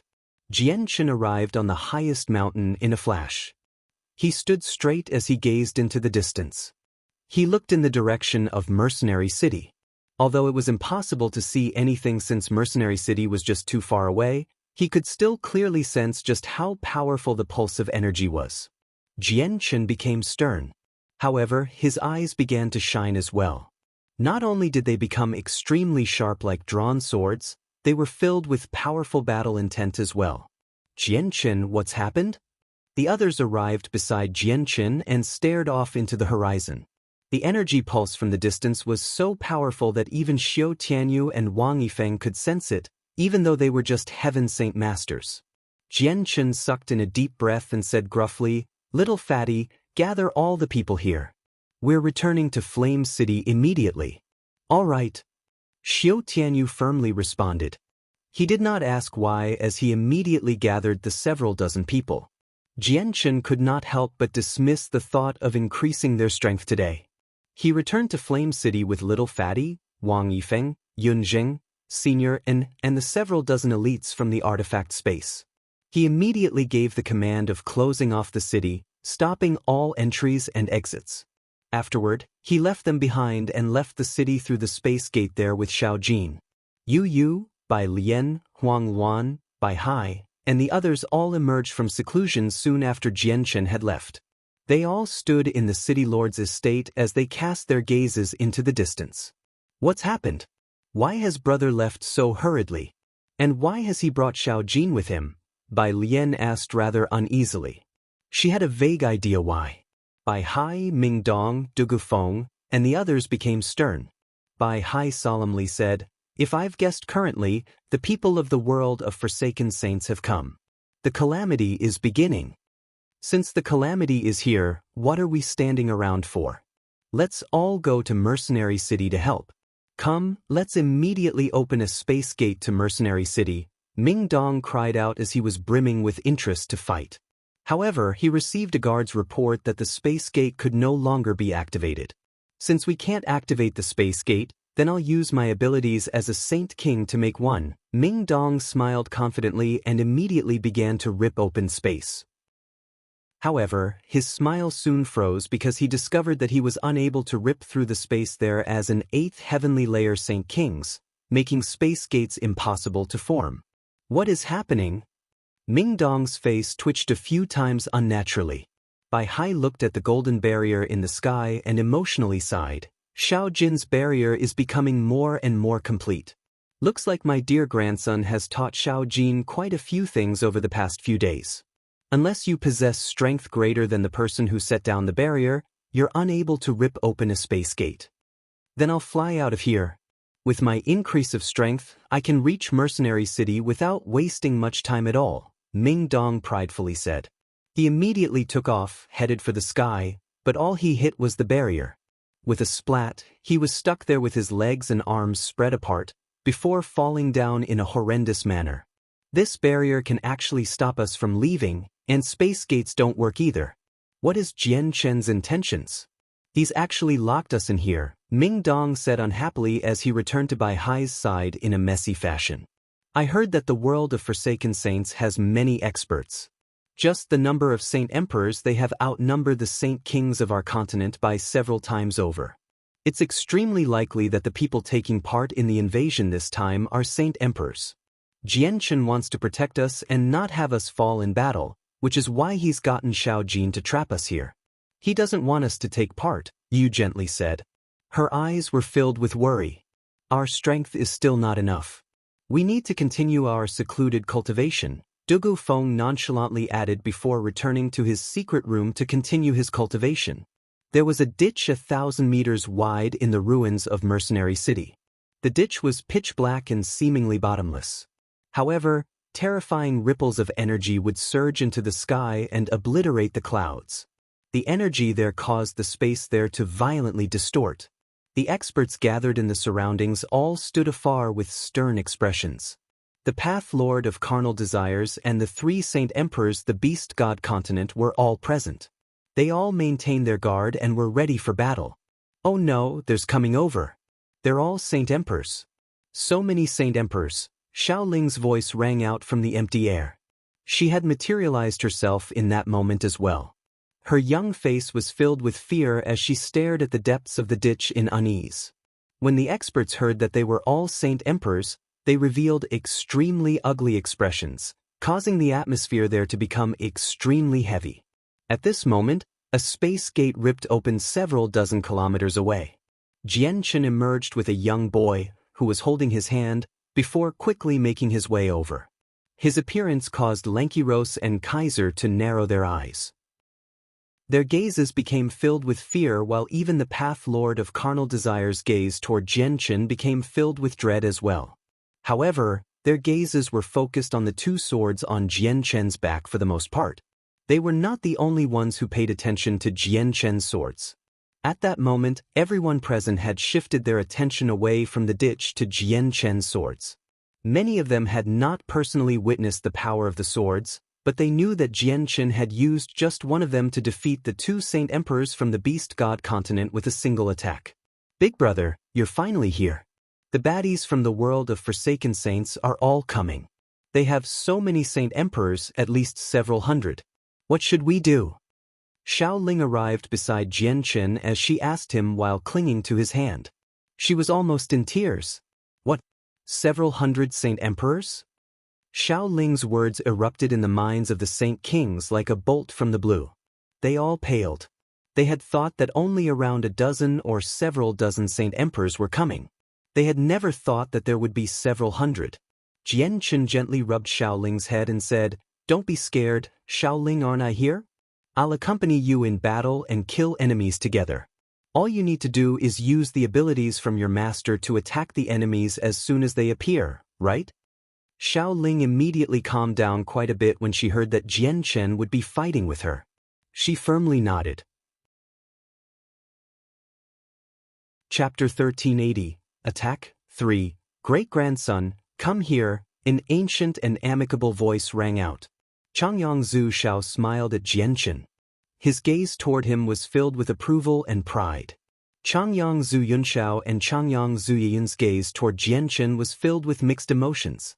The 2 of them had never thought that Jianchen would be able to grow at such a shocking pace, where the Saint Emperors of both the Tianyuan continent and the Beast God continent treated him with so much fear. Jianchen held onto Xiao Jin's hand as he arrived beside Changyang Zhu Shao. Xiao Ling followed behind him. He bowed as a junior and said, "I greet the great-grandfathers and grandmother." Both Changyang Zhu Shao and Changyang Zhu Yunshao were far greater than Jianchen in terms of seniority. Even with the Changyang ancestor, over a dozen generations had passed since he had founded the Changyang clan. As a result, they were all Jianchen's great-grandmothers and grandfathers. Changyang Zhu Shao, Changyang Zhu Yunshao, and Changyang Zhu Yun all happily smiled. Even before a battle of life and death, they were still unable to hide the pride they felt inside. The Saint Kings in the surroundings all became green with envy when they saw Jianchen bow to the 3 of them. After all, Jianchen was a true Saint Emperor in their eyes now. This was an overwhelming matter for Saint Kings to receive a bow from a Saint Emperor. Many people immediately became riddled with jealousy when they discovered just how much the barrier spirit relied on Jianchen. However, they did not know Xiao Jin's true identity. None of them were able to see through his strength, or no one would have known how they would end up reacting if they found out that two Origin Realm experts relied on Jianchen so much. The veiled heavenly enchantress looked at Jianchen from afar from within a group of people. Her enchanting eyes would shift to Xiao Jin from time to time. She secretly clenched her teeth as her gaze toward him became extremely mixed. Even her hand around the zither of the demonic cry tightened slightly. Great-grandson, leave the child in the divine hall. There will be extremely many Saint Emperors attacking from the world of Forsaken Saints this time. We won't be able to look after him once we start fighting. Changyang Zhu Xiao looked at Xiao Jin before pulling out a divine hall in an attempt to protect him. He guessed that Xiao Jin might have been Jianchen's child. He had no idea why Jianchen would bring his child here, but with Jianchen's special status, it would be inconvenient to ask. Jianchen had no idea how to react with what Changyang Zhu Xiao attempted to do. Just when he wanted to say something, a violent boom suddenly rang out from the ditch, together with a violent spatial stream. After the spatial stream gushed out, tremendous presences radiated from the ditch. They quickly surged into the sky as a group of Saint Emperors from the world of Forsaken Saints charged into the sky. Their terrifying presences swept through the surroundings, causing space to collapse and the world to spin. Just their presences had forced countless Saint Kings back. "Activate the formations," called out the Grand Elder of Mercenary City. His voice was thunderous as it reverberated 10,000 kilometers away. Countless formations appeared, not just on the ground but in the air as well. These formations were all the strongest formations cast down by the greatest formation masters on the Tianyuan continent after pouring their hearts out. Within them hid the greatest trapping and killing formations from ancient clans as well. As soon as the formations appeared, the surroundings became a mix of formations. Layers upon layers of them appeared and flickered with different colors. The pulses of energy easily ripped through space as darkness descended everywhere. The Saint Emperors from the world of Forsaken Saints who had charged out first were trapped. These formations were all linked together, so their power stacked together. Even though they were cast down by Saint Kings, several linked formations were still enough to trap or even heavily injure a few Saint Emperors. There were 500 Saint Emperors in total who had come this time. Several dozen were trapped by the formations while a portion of the others immediately forcefully attacked when they saw that they had become trapped. They attacked the formations from outside to assist the people inside in breaking free. The other Saint Emperors charged into the surroundings as they engaged in a battle against the four races. "Use the Emperor armaments." A great elder from a protector clan yelled and immediately pooled his power with others to control the Emperor armament to battle the foreign Saint Emperors. The other protector clans all controlled their ancestral weapons to attack the opponents after seeing the situation. They had originally placed their Emperor armaments there so that the great elder Tianjian could cast down an absolute killing formation at the entrance to the other world, but after he had left to refine the divine hall of Mercenary City, he had not emerged since. This was why they could only give up on the idea of the killing formation. The Grand Elder of Mercenary City sighed. He also led all the experts of Mercenary City into battle. The foreign world had invaded too quickly. They had not finished their preparations. The Great Elder was still refining the absolute divine hall while Houston, who had just become a Saint Emperor, was missing as well. The reinforcements from the Sea Realm had not gathered either. None of the 3 Saint Emperors of the Sea race were present. Other than the Changyang clan and Tyrant's Blade School, the Protector clans all wielded their Emperor armaments against the Saint Emperors of the foreign world. As the Emperor armaments of the 2 other Protector clans had been taken away, the experts from the 2 clans could only use powerful secret techniques in battle. A huge shield hung in the sky on the side of the 100 races. It was several hundred meters across as it blocked an entire region like a wall. It endured the attacks from over a dozen Saint Emperors. This was the clan treasure of the dwarves from the ancient times, the Heaven's Guard. It had been created by the strongest dwarven king, who had poured his heart into it, making it extremely tough. Its glory had been exhibited in the War of the Ancient Times. However, the shield became dented in a short amount of time as it was rained on by the attacks of the foreign Saint Emperors. Cracks slowly spread across it. The Dwarven king who controlled the shield vomited blood from behind.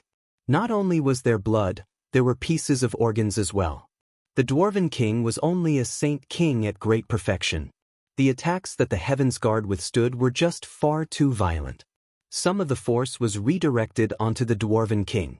Even after being drastically weakened, it still was enough to heavily injure him. He was unable to last much longer. It's a pity that I'm not a Saint Emperor. If I had the strength of a Saint Emperor, I would not be reduced to such a horrible shape from blocking the attacks of over a dozen Saint Emperors, the Dwarven king sorrowfully sighed. He felt despair as he stared at the several hundred Saint Emperors from the foreign world. A huge tree grew among the 100 races. It shone with resplendent green light and was brimming with life. It was the elven god tree, also originating from ancient times. It had survived the test of time without falling apart. The elven god tree was several thousand meters tall and, combined with its thick trunk, seemed like a pillar that held up the sky. It shone with endless green light, enveloping the entire battlefield.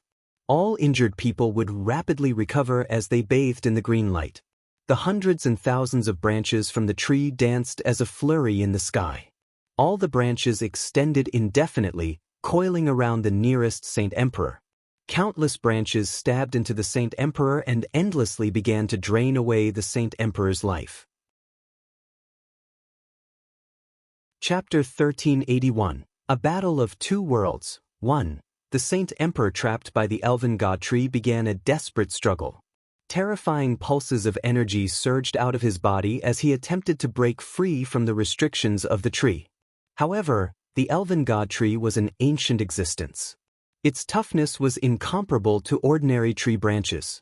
All its branches coiled around the foreign Saint Emperor, wrapping him up like a cocoon.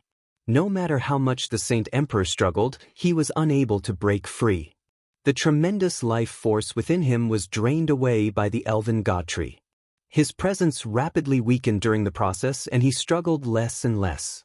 He was weakening. On the other hand, the elven god tree began to shine even brighter with its green light. Its huge expanse of vegetation rapidly consolidated. From a closer inspection, it was evident that the tree was not tangible but illusionary. Behind, the lycanthropes entered their battle mode. They became half-human and half-wolf. Their heads remained human while their bodies became wolf-like. They were covered with thick, dense fur and worked together to fend off a Saint Emperor. Though, they were still not the Saint Emperor's opponent. Soon, the lycanthrope Saint Kings all became heavily injured by the Saint Emperor and were dyed red with blood.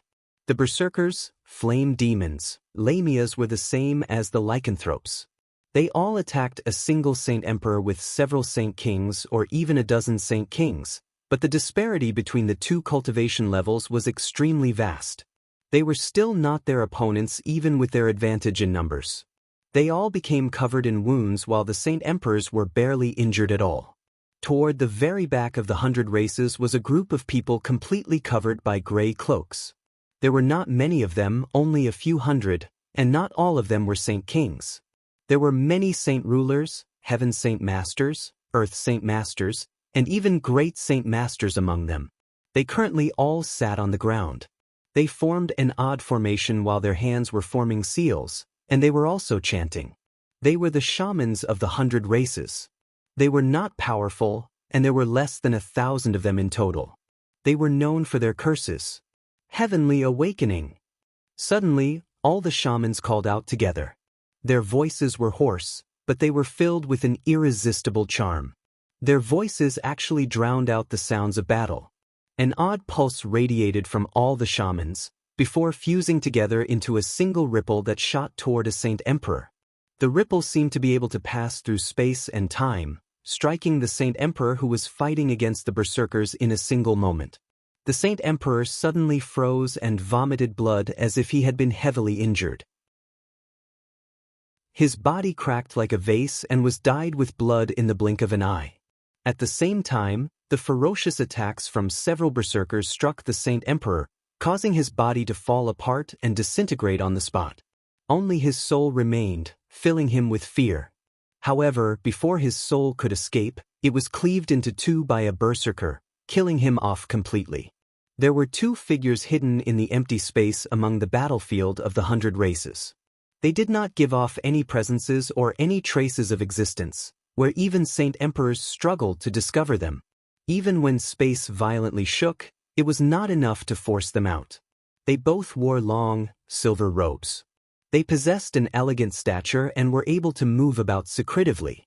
They could always attack from behind and catch their opponents off guard, dealing a fatal blow. They were the shadows of the 100 races. They possessed a glorious past in the ancient times, but they had declined now. There were only 10 people in total who were a part of their race, and the two present here were the two strongest rulers. They were Saint Kings of the 5th and 7th heavenly layers. The ground violently shook as several giant, 100-meter-tall rock men fought against the foreign Saint Emperors. Their bodies were extremely tough, but they were still unable to endure the attacks from the Saint Emperors. A large boulder would shatter when they were hit by an attack, or the attack would even pierce them. The rock men were extraordinary. They did not possess flesh or blood, and their vitality was just overwhelming. Their bodies rearranged themselves time after time. Even though it seemed like they had been beaten to a horrendous shape, their battle prowess did not decrease at all. The sea race was the most miserable. Only a portion of the sea goddess hall had come, and they did not have a Saint Emperor leading them. They had to resist the attacks from the foreign Saint Emperors by themselves, so just after a few short moments, 5 Saint Kings had fallen. Only 2 of them managed to flee with their souls. The 3 Saint Emperors of the Beast God continent fought at the very front. They were extremely powerful and, coupled with their bodies as magical beasts, they were extraordinarily tough. There was rarely anyone from the world of Forsaken Saint who could take them on in a one-on-one situation. This did not mean that the Saint Emperors of the foreign world were weak, but that the 3 Saint Emperors had already reached a higher level in cultivation as Saint Emperors. They were already stronger than quite a few of the invaders, which was why they could keep them at bay. However, Kaiser, Lankiros, and Songcheong all bathed in blood right now. They were rather injured as they had to stop several Saint Emperors each. The battle was absolutely devastating. All the ground below had virtually been destroyed, forming countless, bottomless ditches. Gentle waves of heat radiated from below. They were already approaching the mantle of the land. The entire Tianyuan continent violently shook. The ground in the center of the battlefield was close to disappearing completely. The pitch-black cracks in space constantly spanned out and did not close even after a very long time. The 100 races, sea race, and magical beasts were faced with extremely great pressure. Many of their experts had fallen. Only the humans had it easier. Jian Chen and Xiao Ling lead the humans into the depths of the enemies. Xiao Jin had been sent to Changyang Zhu Xiao and the others' side, by Jian Chen, to ensure their safety. Xiao Ling's mind was not fully mature, but she struck out extremely decisively and without any hesitation or mercy. She was an origin realm expert, so the Saint Emperors were no different from ants in her eyes. With a wave of her hand, she shot a wave of white light toward the foreign Saint Emperors. The white light possessed unfathomable power, and as soon as the Saint Emperors came in contact with it, they would vomit blood and become heavily injured. A few weaker people even died after touching it. At that moment, the concept of ant-like Saint Emperors was truly displayed through the use of Xiao Ling's hands. Jian Chen fought as hard as he could as well. He charged into the groups of enemies while wielding the Ziying sword, using all the power he had to fight. He used his chaotic force to supplement his way of the sword, pushing his battle prowess to the limits. In just a short moment, he managed to kill over a dozen Saint Emperors while even more were injured by him. The Qing Suo sword did not sit on his back idly either. He controlled it with his soul. He had split his attention, using the Ziying sword to kill his opponents while the Qing Suo sword swept the skies. There were many humans behind them who used Saint-tier battle skills. They drew in the pressure of the world as several of them would attack a single foreign Saint Emperor together. The heavenly enchantress sat high in the air near the back of the human side. She placed the zither of the demonic cry on her knees as she played it with all her focus. Each note seemed soft, but they were as loud as great big bells. They drowned out all the sounds of fighting, allowing everyone to clearly hear them.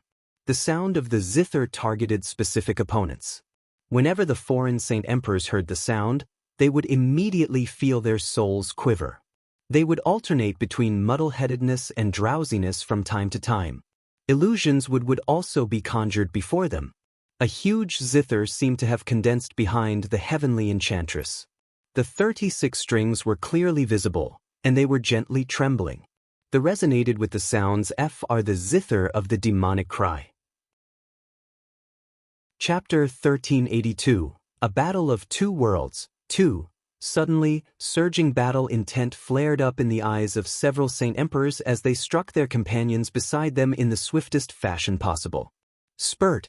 Being caught off guard, their companions became heavily injured from the unexpected attacks and shot backwards while vomiting blood.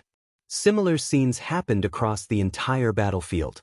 More than 30 Saint Emperors suddenly turned on their companions with their weapons. None of them had thought that their companions would turn on them, so they all became heavily injured due to being caught off guard. An unlucky Saint Emperor had even been encircled by several of his companions. Lasting only for a few seconds, his body was obliterated, forcing him to flee with his soul. However, the bell-like sound of a zither rang out right as the Saint Emperor's soul had made it away from the battlefield. It was thunderous to the soul's ears. The powerful sound wave caused the space there to fluctuate, reducing the Saint Emperor's soul to just a few fragments. The invaders began to panic due to that. In just a short moment, a few Saint Emperors had died to their companions' hands. They had all been attacked by several other people, dying bitterly. They've been affected by the zither and controlled by it. Find the person playing it and kill them, a Saint Emperor thunderously cried out from the side of the invaders. His cry was so loud that the surroundings shook. He was an extremely powerful Saint Emperor, almost having reached the peak of Saint Emperor. His shout immediately caused a few people, who had almost been swept away by the zither sounds, to sober up. At this moment, a powerful sword chi flew over from behind him. A terrifying killing intent immediately engulfed him, forcing him to shiver despite being such a powerful Saint Emperor. Without any thoughts, he immediately dodged to one side. A sword engulfed by a layer of violet light passed through where he was standing before. The glow of the sword came in contact with his clothes and silently reduced them to dust. A sliver of surprise immediately flashed through Jian Chen's eyes when he saw that Saint Emperor had actually avoided his attack. However, he did not show any hesitation at all. With twist of the wrist, the Ziying sword stabbed out as a violet stream of light with a certain white glow. This was the sword chi Jian Chen could use after comprehending the way of the sword. This sword chi was a condensation of laws. It had surpassed the boundaries of ordinary sword chi and had combined with the azulate swords, allowing it to become even more powerful. The Saint Emperor showed no fear. With a deep grunt, the energy within him surged out like a tsunami, forming a barrier around him. He swung the huge blade in his hand toward Jian Chen. The blade shot out a gray beam of light. It was filled with a deathly presence, trapping Jian Chen in a cage. Jian Chen immediately felt that he was being suppressed by a mysterious power as endless amounts of gray light infiltrated his body, rapidly gnawing away at his life force. Jian Chen's eyes narrowed as the chaotic force within him surged. He quickly wiped out the deathly presence within him. Ignoring the hazy prison he was in, he stabbed out with the Ziying sword in an unstoppable manner. Ding! With a metallic clash, the Ziying sword surged out of the gray prison and struck the huge blade of the Saint Emperor. The blade had been cleaved in half while the remaining part attached to the hilt quivered. It resonated as if it was crying. The Saint Emperor stared at his broken blade in a daze as shock filled his face. The blade had been with him for several millennia. He had participated in countless battles where the blade had grown with him. Even if he faced against experts at the same level as him, his weapon would not even suffer a scratch. Yet, it was unable to stop Jian Chen's attack, having been cleaved into two like fragile tofu. Why, you're an Origin Realm expert? The Saint Emperor was shocked. Probably only Origin Realm experts could do something like this, but he did not sense the pressure of an Origin Realm expert from Jianchen at all. Jianchen remained emotionless with cold eyes. After cleaving through the blade, the Ziying sword did not slow down at all, piercing the Saint Emperor's chest in the end. The powerful sword qi hidden within immediately erupted. Not only did it instantly devastate his organs, a pure strand of sword qi surged up into his head and wiped out his soul. An azure sword quickly weaved about near Jianchen as it attacked several dozen Saint Emperors. It was the Qing Suo sword controlled by Jianchen's soul. The sword was not in Jianchen's hands, so the power it could display was nowhere near as great as the Ziying sword. However, it was still a sword with a spirit. The sword qi that erupted from it could not be resisted by anyway, slaying several Saint Emperors in just a short moment and heavily injuring several dozen more. Many Saint Emperors had already begun to work together as they tried to deal with the Qing Suo sword. Xiao Jin played a part as well. He also possessed strength of the Origin Realm, but he did not commit massacres like Jianchen and Shaoling. He only waved his hand and trapped several Saint Emperors with a golden barrier before standing there in a daze. He stared at the panicking Saint Emperors in interest. He would often only help out and repel the opponents when Changyang Zhu Xiao and the others were in danger. Xiao Jin rarely delivered attacks, but whenever he did, they would be shocking. He obliterated a Saint Emperor's body and soul with a single punch. The force and power of his punch had alerted all the human Saint Kings around him. Most of the Saint Emperors from the world of Forsaken Saints were kept busy by Jianchen and Shaoling. Only a small portion of them were able to attack the four races. The number of enemies that had fallen to Jianchen and Shaoling's hands had reached 100 now, but several hundred people of the four races had died as well. There were countless more who had been heavily injured. During this time, the elven god tree continued to shine bright. The power it had displayed was shocking to the elves themselves. Although its accomplishments in battle were incomparable to Jianchen or Shaoling, it had already killed almost 10 foreign Saint Emperors. Without any exceptions, all of them had been wrapped up by the tree's branches before having their life sucked away. All that would be left was a bag of bones. The tree's green light, which was filled with the presence of life, became even more blinding after absorbing the lives of the Saint Emperors. Its tremendous life force enveloped the entire battlefield and assisted the injured people. The behavior of the elven god tree piqued the interest of the elves very much, despite their good understanding of it. The tree had existed for an extremely long time, having survived through the ages between now and the ancient times without withering at all. It had always remained very healthy. Except the abilities it displayed now were vastly different from the records contained in the ancient times. This was because the main trunk of the tree was unable to leave the territory of the elves. They had not brought the main trunk this time, only a branch of the tree. Chapter 1383. Taita becomes a Saint Emperor. A divine hall stood like an ice sculpture on the Arctic tundra in the north. The divine hall was snow-white throughout and seemed to have fused with the surroundings. It gave off a magnificent sense of prestige. Protector Shui currently stood at the very top of the divine hall in her silver-white armor without moving at all. Her face was covered by a helmet, only revealing a pair of icy-cold eyes that were currently fixated in the direction of the Tianyuan continent. Her gaze seemed to be able to pierce space and observe everything happening in Mercenary City despite the tremendous distance. Jian Chen's already achieved some accomplishments now. I never thought that he would comprehend the way of the sword so soon. There's no Saint Emperor now that is his opponent. Only Origin Realm experts can keep him at bay. However, that person in the world of Forsaken Saints is even more powerful. He's comprehended the way of the sword as well, and his comprehension is even greater than Jianchen. Jianchen may be growing faster than him, but he will soon come to the Tianyuan continent. With his strength, which is equivalent to godhood, Jianchen will not be his opponent. He will be doomed.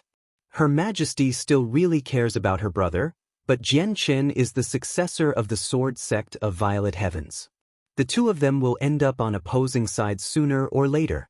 I have agreed with Emo the presence he gave off interfere with Her Majesty and Jian Chen's matters, to even make but it's got nothing to do with me if Jian Chen ends up slain by that person from the world of cultivation that could not be measured using the standards of the Tianyuan extremely impressive. It was a system of its own, where he would undergo a metamorphosis each time with his connection to Her Majesty, and Jian Chen might be of help once we return to the Saint's world. A heavy, protector sound rang out to herself as the light in her eyes immediately an extremely powerful energy erupted, causing the surrounding space continue to cultivate like and almost collapse. Jian Chen had basically stored had chosen to cultivate resources he had obtained from the waves of energy microcosm in there, so the two of them could utilize them as they wished. Trembled gently. Not only had newbies ingested a large quantity of divine water of the world to change energy that had erupted from Tai Ta did not heavenly resource Jian Chen had left in the artifact causing mountains to collapse. He had consumed the ground to crack, allowing his strength to become unstable wherever it passed. He had even made a kettle of energy was just about to reach the two spring water available and the white tiger state. Grade violet cloud peach, the elevating his strength to the great perfection of Saint with a wave of his hand. He had yet to fully absorb the vast energy in the immortal channeling the power of the artifact inching toward Saint the expansion of the energy. Tai Ta's strength had undergone a great increase as well. Managed to stop the ripples out of golden light as he sat there preventing them from traveling any further. He channeled the essence of the world, another shone with various colors, rang from Tai Ta's body like a drum.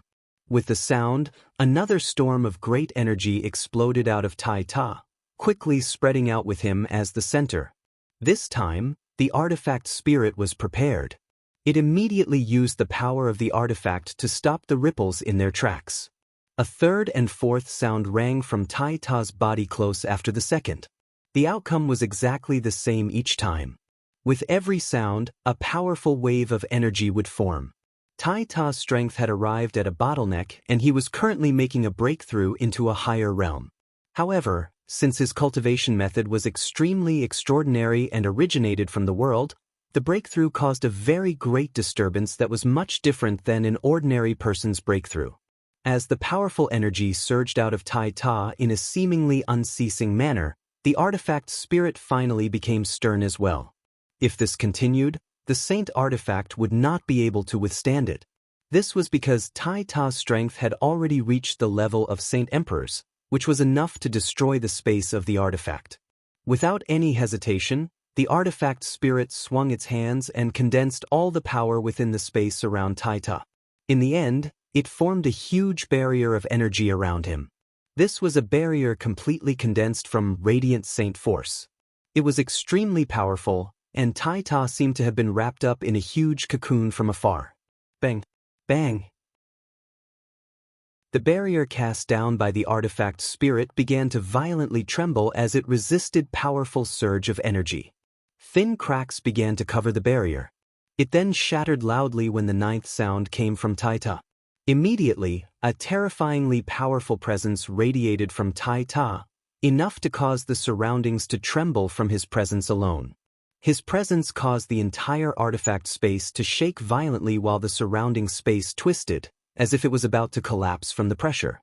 The entire artifact space faced the danger of shattering. The artifact spirit panicked. Tai Ta's presence was far more powerful than any regular Saint Emperor. He had only just broken through, but the artifact spirit felt like he was facing a peak Saint Emperor. Tai Ta had become a Saint Emperor, but his strength after breaking through could not be measured according to the standards of the Tianyuan continent. His strength was far greater than a regular Saint Emperor. The world gave birth to warring gods, who could be traced throughout history. They were blessed by the world and were known to be the strongest in the world. Every time they broke through, they would undergo a qualitative leap in strength, leaving others in the dust. Stop, this space is going to collapse soon. The artifact spirit called out in a panic. He was clearly flustered right now. Tai Ta was just too powerful. Even without sending out an attack, just his presence alone was enough to destroy the space. This was because the presence possessed an extremely powerful battle intent, which possessed very destructive properties. Tai Ta seemed to hear the artifact spirit's pleading calls and slowly dispersed his presence, allowing the artifact space to gradually calm down. Friend, I can already sense the intense battles outside. There are many Saint Emperors. The people of the foreign world should be here. Let me out. I want to fight along Jian Chen's side. Tai Ta stood up and spoke to the artifact spirit with his deep, gentle voice. His eyes burned with battle intent. The artifact spirit was shocked. The artifact space was a closed world that resided in Jian Chen's sea of consciousness, but Tai Ta was still able to sense the battle outside, which was unbelievable. Chapter 1384. Tai Ta enters the battle outside. Jian Chen rampaged among the army of Saint Emperors from the foreign world with one of his swords. No one could stop him. Even though there were quite a few peak Saint Emperors, they were unable to last longer than 3 attacks against Jian Chen. The Ziying sword was just too powerful. Whether it was the weapons in their hands or the armor on them, they all became as fragile as tofu before the Ziying sword. Jian Chen and Xiao Ling had already slaughtered to the point where the Saint Emperors shivered inside. The Saint Emperors all viewed them as demons as they fled, so Jian Chen and Xiao Ling had to charge off in certain directions. All the Saint Emperors that the two of them approached would flee in any direction they could out of fear. The battle was extremely intense, with people passing away at all times. The sky had become filled with bloody rain while the ground beneath had sunken, revealing bottomless chasms that emitted waves of heat from the magma below. Not only had Mercenary City been completely destroyed, even the area within 100,000 kilometers had been ruined. All the mountains and rivers nearby had become history, but the affected area was even vaster. The entire continent shook violently. The 3 Hall Masters of the Sea Realm finally arrived at the battle with various Saint Kings behind them. The Sea Realm was stronger than the Tianyuan continent and the Beast God continent as a whole, and they had basically sent everyone. The number of Saint Kings from them outnumbered the Saint Kings on the Tianyuan continent by 2 or 3. They became engaged in battles against Saint Emperors as soon as they arrived. The Hall Masters of the Serpent God Hall and Heaven Spirit Hall had not made full recoveries, so they dragged their injured bodies into battle. The presence Yadrium gave off was as vast as the ocean, striking fear in the hearts of a few foreign Saint Emperors. This was because she had reached the peak of Saint Emperor and had arrived at the border of the Origin Realm. Another Saint Emperor had appeared among the experts of the Sea Realm beside them. She was the strongest Hall Elder of the Sea Realm, Yadrium, having successfully become a Saint Emperor with the heavenly resources Jian Chen had left behind. However, the arrival of the 4 Saint Emperors was still not enough to change the situation at hand. Other than a few humans protected by Jian Chen, Xiao Ling and Xiao Jin, the other people were suffering heavy casualties. More than half of the humans had passed away already. The invaders suffered heavy casualties as well, having lost over 200 Saint Emperors. Most of them fell to Jian Chen and Xiao Ling's hands. At this moment, Jian Chen narrowed his eyes. He had received a message from the artifact spirit, and with a thought, the saint artifact shot out from his forehead. As soon as it arrived outside, a storm of powerful energy blew over and barraged the saint artifact. With a flash of golden light, Tai Ta suddenly appeared, having emerged from the artifact space. The saint artifact did not linger for a moment longer after releasing Tai Ta. It immediately returned to Jian Chen's sea of consciousness. The battle outside was just far too intense. There was a huge group of Saint Emperors, so just the pulses of energy were enough to rip through space and damage the Saint artifact. Tai Ta, kill to your heart's content. Drive back the invaders of our home. Jian Chen coldly shouted to Tai Ta before continuing toward a region dense with Saint Emperors. Tai Ta nodded firmly. His blood burned with the battles around him, almost causing it to boil. Blinding golden light exploded from Tai Ta, enveloping him. The golden light illuminated the surroundings, outshining the resplendent green light from the elven god tree. He seemed to have become the only existence in the world. At the same time, supreme battle intent flooded the surroundings. The battle intent was like an attack on the soul. All the people who sensed the battle intent could not help but fear Tai Ta. Their courage to battle plummeted. Mysteries of war, mortality breaker. Tai Ta bellowed as his voice surged into the sky and echoed in the surroundings. He raised his high axe high up. It shone with dazzling golden light, fusing with his battle intent. It created a 100-meter-long projection as it fell ahead. The space cracked as the axe fell, creating a huge chasm. It loomed over 4 Saint Emperors within an unstoppable might. The projection of the axe smoothly passed through the 4 Saint Emperors, and the 4 of them suddenly froze before being cleaved in half. Their souls were unable to escape, dying on the spot as well. Back in the sea realm, Tai Ta was able to fight with the Hall Master of the Serpent God Hall without having broken through.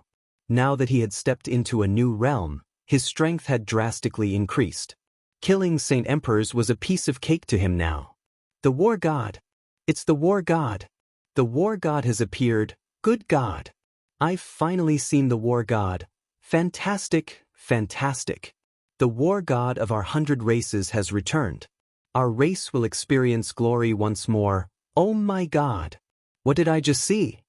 The War God has actually slain 4 Saint Emperors with a single stroke. Am I dreaming? God bless our race. Not only has our War God appeared once more, his strength has grown to such a powerful level. God bless us. The 100 races fell into a commotion with Tai Ta's appearance. They all emotionally cried out in joy.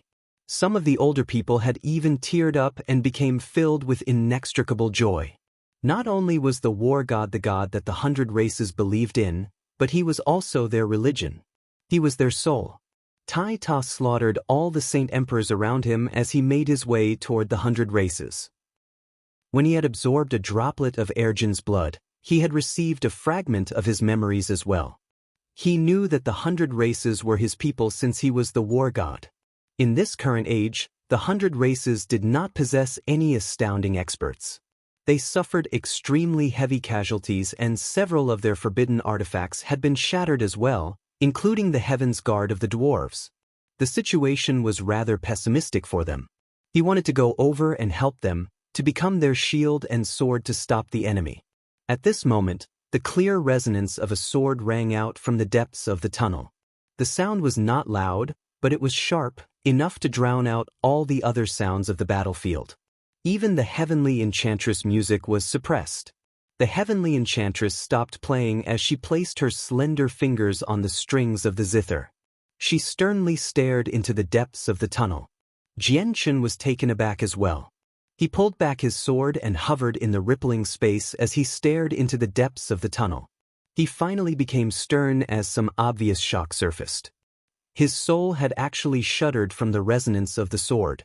At that moment he understood many things. He learned that an extremely terrifying opponent was about to arrive and also knew that this opponent had comprehended the way of the sword.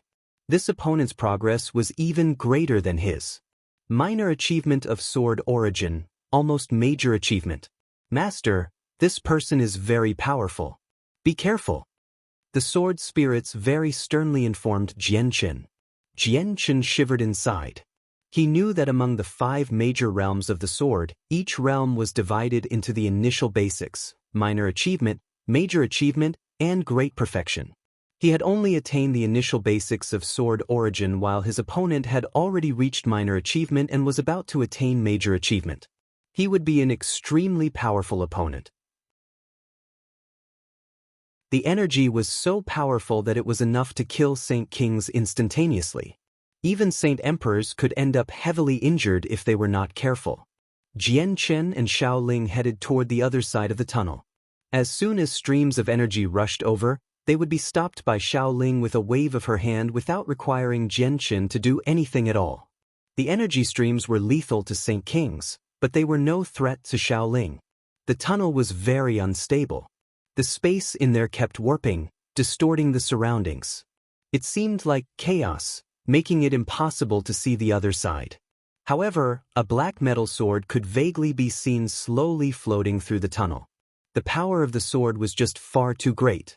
Even though its glow was hidden, suppressed in an attempt to appear ordinary, the space would shatter fragment by fragment wherever it passed.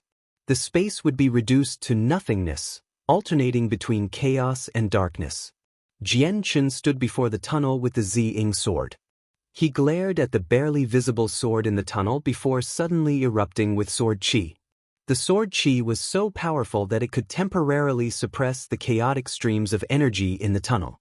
Afterward, the sword chi rushed into the air above in a visible form, lingering there like a sword.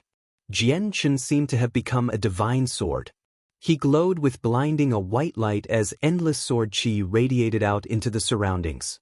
He had pushed his comprehension of the way of the sword to the limits. With a wave of the Ziying sword, he immediately shot a huge, 30-meter-long sword qi into the tunnel. It flickered with a violet light, which was both dazzling and resplendent, shooting toward the metal sword in the tunnel. The tunnel in space violently trembled as soon as the Ziying sword entered it. The already unstable space was about to shatter. Jian could tell with a single glance that it was very difficult for the space to endure the energy from Saint Emperors. The black sword's might clearly surpassed the limits of the tunnel, so even though it did all it could to suppress its power, it still endured great hardships as it advanced through the tunnel. As soon as the tunnel collapsed, the outcome would be unthinkable. What he needed to do was force the black sword back before it arrived on the Tianyuan continent or destroy the tunnel. The black sword had discovered the danger ahead. With a slight tremor, it produced a deep thrum. The sound struck Jian's sword qi as a sound wave. Although it was unable to stop the sword qi, it was enough to slightly weaken it. The metal sword then shone with a dim, dark glow before suddenly increasing its speed, shooting forward like a loose arrow. Boom! The metal sword continued to suppress its presence. It collided with the violet sword qi, using the toughness of the blade to fend off the sword qi. Because the tunnel was very unstable, Jian's sword qi caused the tunnel to reach the brink of shattering. The black, metal sword was unable to erupt with power since its power would only hasten the collapse. The terrifying pulses of energy from the collision of the sword and sword qi caused the tunnel to tremble even more violently. Part of the surroundings had already collapsed, and the tunnel seemed like it was about to fall apart. The metal sword paused slightly before continuing on. It left the most unstable region before shining with a faint, dark glow. It moved faster and faster as if it wanted to leave the tunnel as soon as possible. Jian's eyes shone with the resplendent light. He released his grip on the Ziying sword and began to control it with his soul. The Ziying sword immediately shot into the tunnel as a violet stream of light, engaging in a battle with the metal sword. There was no one directly controlling the metal sword, but it possessed a fragment of the Spirit King's soul. It was able to use all the accumulated experience and battle techniques of the Spirit King while engaging in an intense battle against the Ziying sword within the tunnel. The ringing sounds of collisions constantly rang out as terrifying energy wreaked havoc upon the tunnel. In just a short moment, the walls of the tunnel cracked before partially collapsing. The damage was even more severe than before.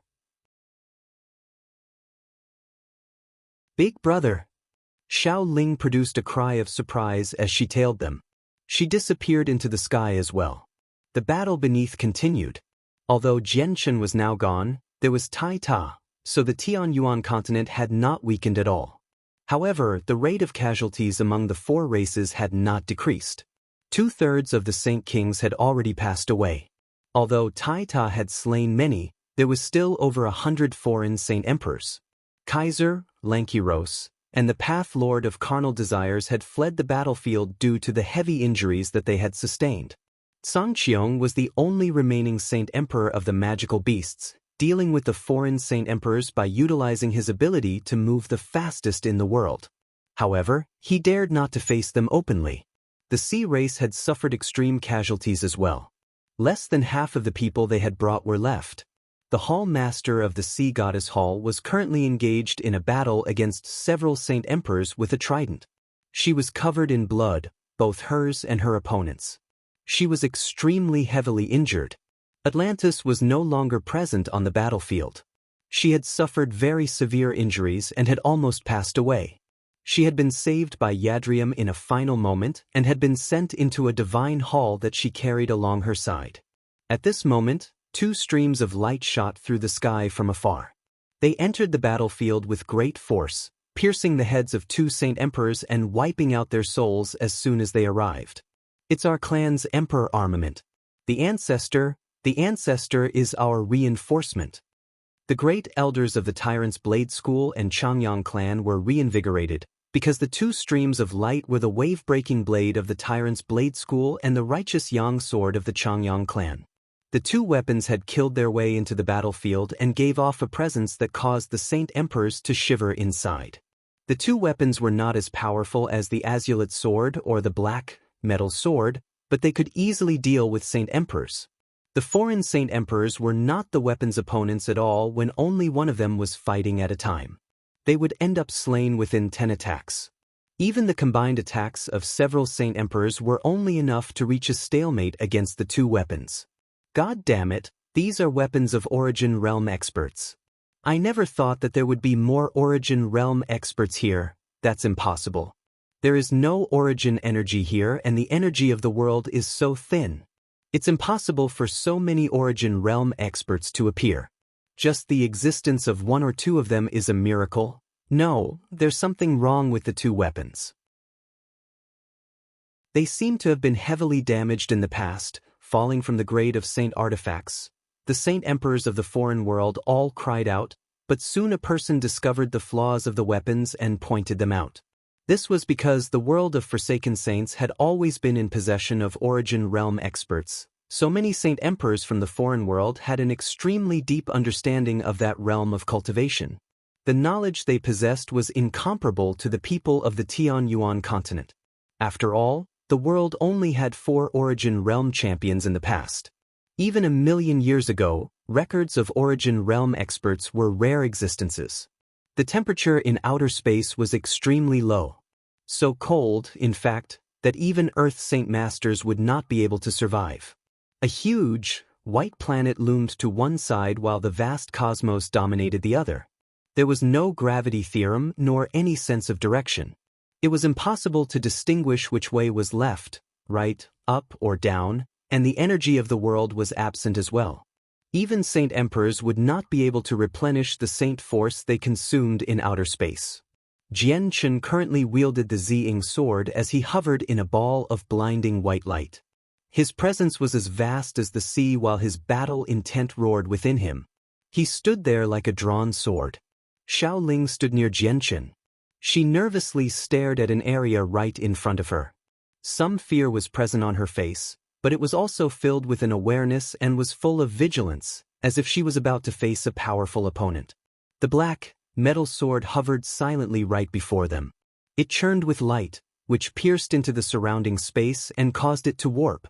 A dense, dark light was emitted from the sword, rapidly condensing into a human-sized figure. The light created a middle-aged man with an ordinary appearance. He stood tall and straight, and the presence he emitted was like a mountain, calm and steady. He stood there with his arms crossed, as if he had fused with the surroundings. He gave off the feeling that the world was beneath him. Chapter 1387, Battle in Outer Space. 1. The middle-aged man looked at Jian Chen and Xiao Ling. He had appeared with a neutral face and profound eyes, but the moment he saw Jian Chen, a sliver of surprise flashed through the depths of his eyes. He had never thought that there would be another Origin Realm expert other than Xiao Ling, let alone imagine that this expert would have entered the way of the sword. Even in the world of Forsaken Saints, there were countless people who used the sword and plenty who had reached the Origin Realm, but without any exception, none of them had entered the way of the sword. Not to mention, the person who had comprehended the way of the sword originated from a world where there was no Origin energy and where there were barely any Origin Realm experts. Afterward, the middle-aged man looked at the huge planet beneath him. He became fixated in the direction of the Tianyuan continent and immediately frowned. He said with a low voice, "I've underestimated the strength on your side." "Who are you?" Jian Chen growled. He could tell that the person before him had not actually come and was only a projection of his soul and power, but the pressure this person let out was still vast. If he had actually personally come, just how terrifying of an opponent would he be? "You can refer to me as the Spirit King," the man replied indifferently. Jian Chen shuddered inside. He said, "Spirit King, you really are the ruler of the foreign world. However, this place does not belong to your world. It's not a place that you should set foot upon." "I must come here. No one can stop me," the Spirit King replied very leisurely, but he still possessed a determined will. Jian Chen's eyes grew colder. Even though his opponent's strength was rather frightening, There was no need for him to fear it since he had not come personally. Jianchen said coldly, "We can only fight it out if that's the case." Jianchen tightly grasped the Ziying sword and condensed shocking a sword chi around him, enveloping himself in a blinding white light. The region of space around him violently shook, while the Ziying sword erupted with a glow it had never shown before. It produced terrifying pulses of energy before seemingly fusing with Jianchen. Together, they stabbed at the Spirit King in a flash of violet light. Jianchen did not hold back. This attack contained all his power. He had pushed his fourth-layer chaotic force and his comprehension of the way of the sword to the limits. The chaotic force's power had been amplified several times through the Ziying sword and the sword chi, causing his attack to surpass the level of Saint Emperors and reach the origin realm. The violet light tore through the sky and caused the space around it to shatter, carving out a chasm several hundred meters long and over 10 meters wide. Jianchen's attack was just too powerful. It was powerful enough to carve away a section of the continent if it was used on the Tianyuan continent. The Spirit King remained where he was without moving. He was calm and composed, brimming with confidence. His tall stature seemed extremely large, enough to shoulder an entire world by himself. He grasped the Cloudstream sword in his right hand. It flickered with a dark light as an extremely powerful energy remained hidden within. Afterward, he used the most basic attack, a simple thrust, to receive the Ziying sword. This was the most ordinary attack one could perform with a sword, but it possessed an extraordinary force in the hands of the Spirit King. The simple thrust seemed to contain an ultimate ability. It was not as simple as it seemed. It contained a world and universe within. Boom! The tips of the two swords collided violently and immediately produced a deafening boom. Powerful ripples of energy swept into the surroundings as storms, causing the space to shudder and the stars to darken. The Ziying sword came to a halt and revealed Jianchen. He was bathed in the light from the sword, as if he had fused with it. The two swords did not separate and remained locked in a stalemate in space. Vast energy leaked out from the two swords as they attempted to surpass each other. With the clashing of energy, the space around them began to collapse. A black hole started to appear where the two tips touched, rapidly expanding in size. The ripples of energy emitted vanished into the hole as well. Jianchen and the Spirit King remained locked like this. The Spirit King had reached the origin realm, but he was not truly present this time. He had only deposited some power within the Cloudstream sword, so he was unable to unleash all his power. At this moment, Xiaoling moved as well. She suppressed her fear and silently arrived behind the Spirit King. She raised her little fist and viciously threw it toward him. As soon as the punch was thrown, the surrounding space collapsed. Her punch was just too powerful, even overshadowing Jianchen's attack. The Spirit King did not become flustered at all. Within a moment, a powerful strand of sword chi condensed in his left hand.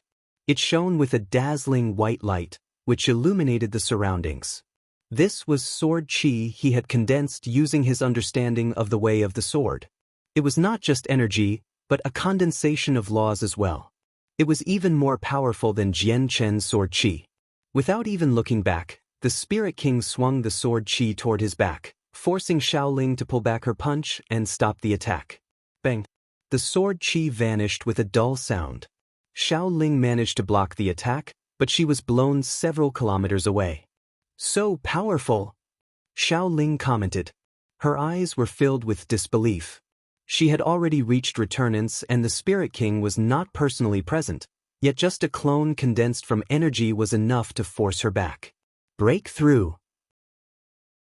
The Spirit King exhaled gently, and with a jolt of his arm, a powerful force immediately erupted from his sword. It broke the balance it had maintained with the Ziying sword and suppressed Jianchen in a single moment, blowing him far away. Jianchen became extremely stern. The power of the Spirit King had greatly exceeded what he had anticipated. He had never thought that a single clone would be so powerful. Jianchen regained his footing far away and formed seals with his hands.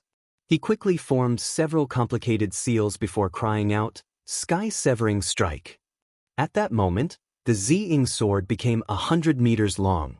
Its violet sword chi erupted as it cleaved toward the Spirit King. This was one of the sword techniques Jian Chen had learned from the sword spirits.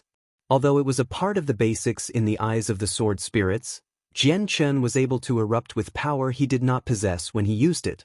It was akin to saint rulers using saint tier battle skills to heavily injure saint kings.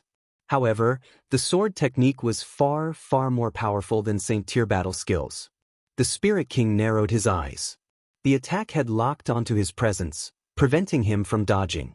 He could only take it on forcefully, but as the Ziying sword approached him, he felt like he was trapped by a mysterious power, as if his body was as heavy as a mountain. "This is a sword domain," the Spirit King murmured. A gleam of light flashed through his eyes, but he did not show any fear at all.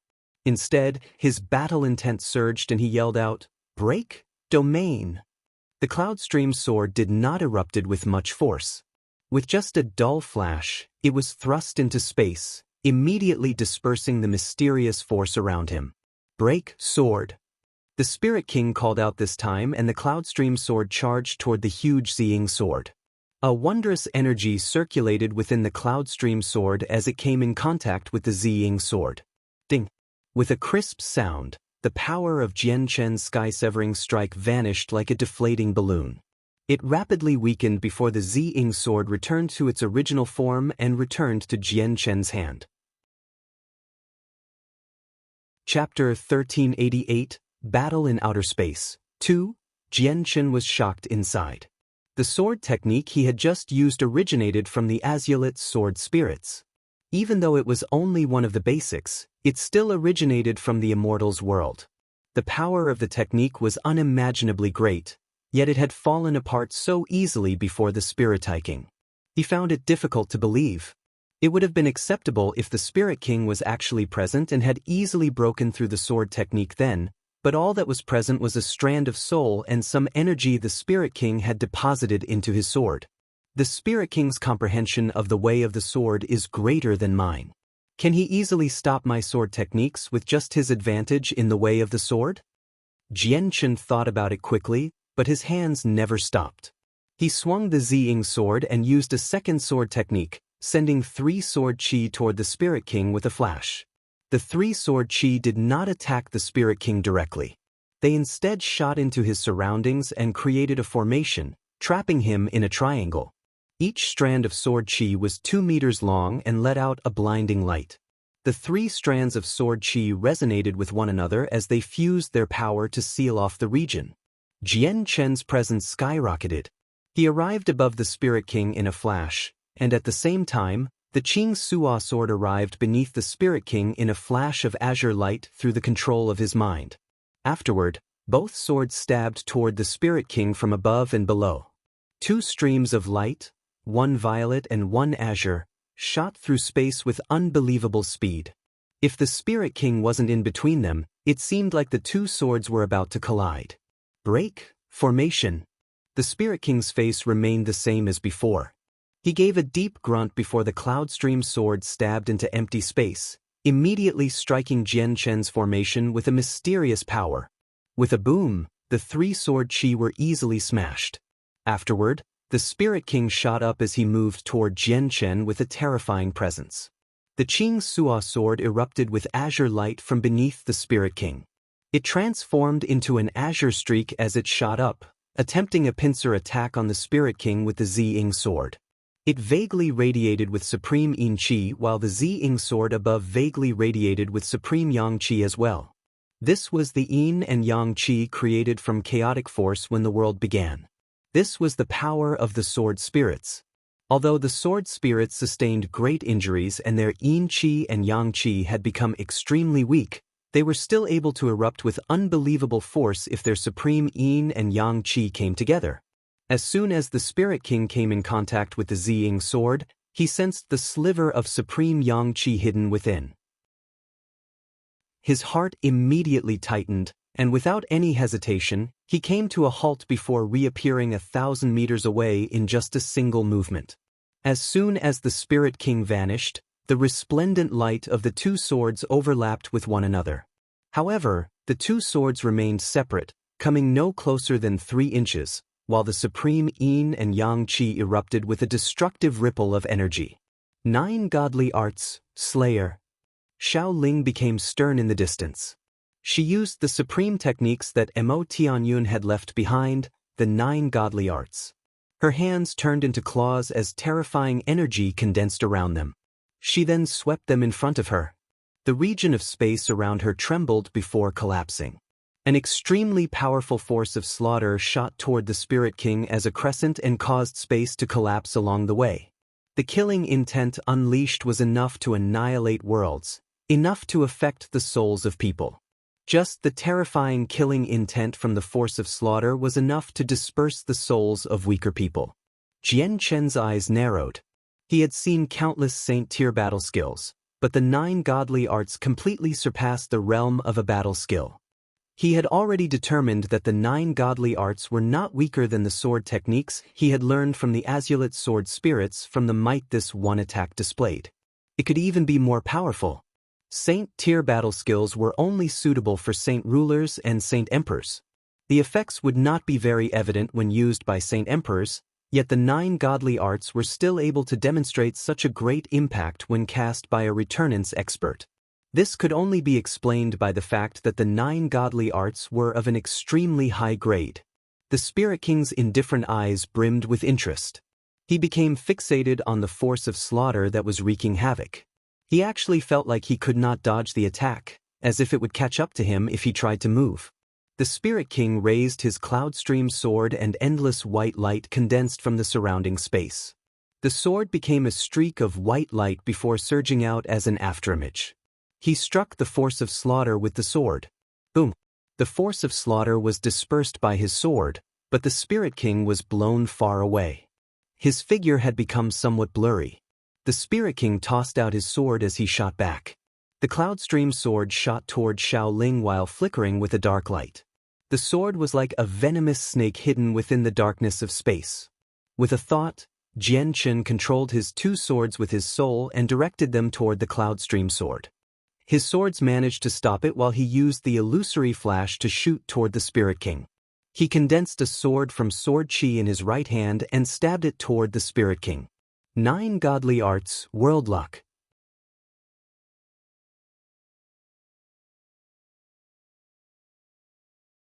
Chapter 1389, Battle in Outer Space. 3.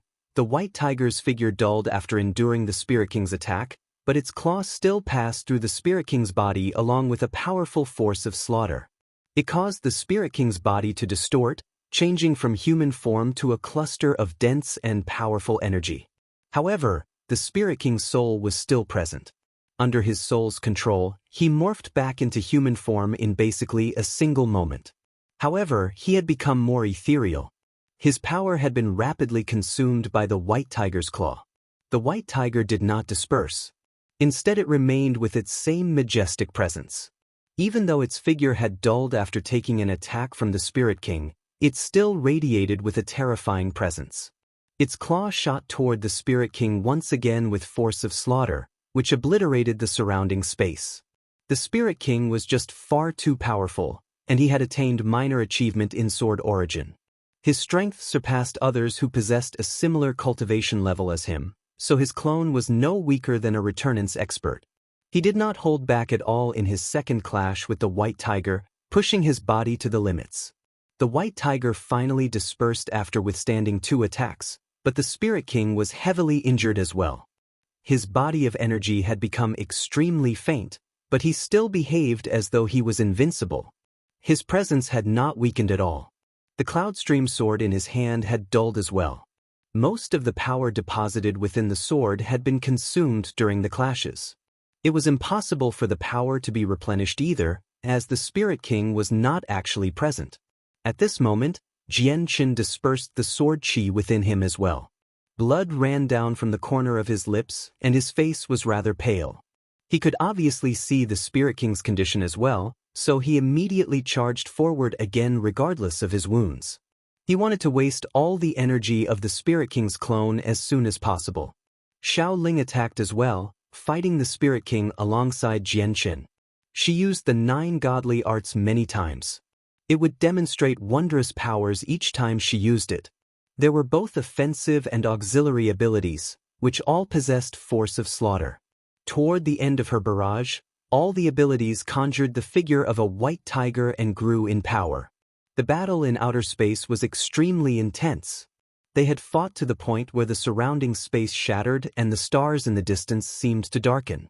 The Spirit King's figure became weaker and weaker before entering the Cloud Stream's sword altogether. He fused with the sword, controlling it in battle. Jianchen was extremely heavily injured as well. A few vicious gashes were present on him as well as several holes that went through his body. His clothes were dyed red with blood and every wound he possessed flashed with sword chi, preventing them from closing up. Suddenly, a dazzling, blue light shot into outer space with a flash from the planet below. It radiated with an extremely tremendous presence, causing the surrounding space to thicken. The sea goddess had joined the battle as well. She was surrounded with a dense, water-attributed energy that gave off terrifying pulses of power. Her appearance was obscured. The sea goddess had immediately entered seclusion for recuperation as soon as her resurrection was complete. She had only recovered her strength now, returning to her peak condition. The sea goddess hurled a trident at the Cloud Stream sword. It was covered with a ball of powerful blue flames and a terrifying presence, immediately producing a deafening boom when it collided with the sword. The space around the two weapons collapsed completely. The trident flew back into the sea goddess' hands after the light it gave off had dulled. Afterward, she charged up with the trident, approaching the Cloud Stream sword with a terrifying presence and engaged in a great battle with it. At the same time, Jianchen and Xiaoling moved as well. Jianchen's Ziying's sword let out a violet, gray, and white light as he swung it at the Cloud Stream sword as hard as he could. With the screech of metal, the dull Cloud Stream sword was knocked several dozen kilometers away.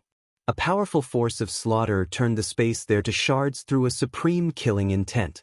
The Ziying sword struck the Cloud Stream sword, causing the sword to quiver slightly. The Spirit King's power was mostly consumed, and he would not be able to last much longer. Coupled with the sea goddess, there was one more powerful opponent that he had to face, so he fell into a disadvantage immediately. He was forced to retreat against the three of them. Today is the first time I have suffered defeat in a battle against opponents of a similar cultivation level. This is an extremely painful lesson. I will never forget this defeat. I never thought your world had more than one origin realm expert. I have underestimated your strength, thus leading to the wrong decision and the defeat today. However, you will still not be able to stop our advance. That day will come soon. The Spirit King's lively voice rang from his sword. His sword then shot off as a gray streak of light. He shot toward the Tianyuan continent, leaving through the tunnel. Jianchen, Xiaoling, and the sea goddess did not try to stop him. The Spirit King was just far too powerful. Even though he had only sent a sword and a clone, the three of them still did not possess the power to stop him from leaving. Oof, so powerful, that person is so strong. I've even used the strongest abilities Master has left behind, but there's still not enough to kill him. He has managed to escape in the end. Xiaoling exhaled deeply and patted her own chest. She let out a sigh of relief.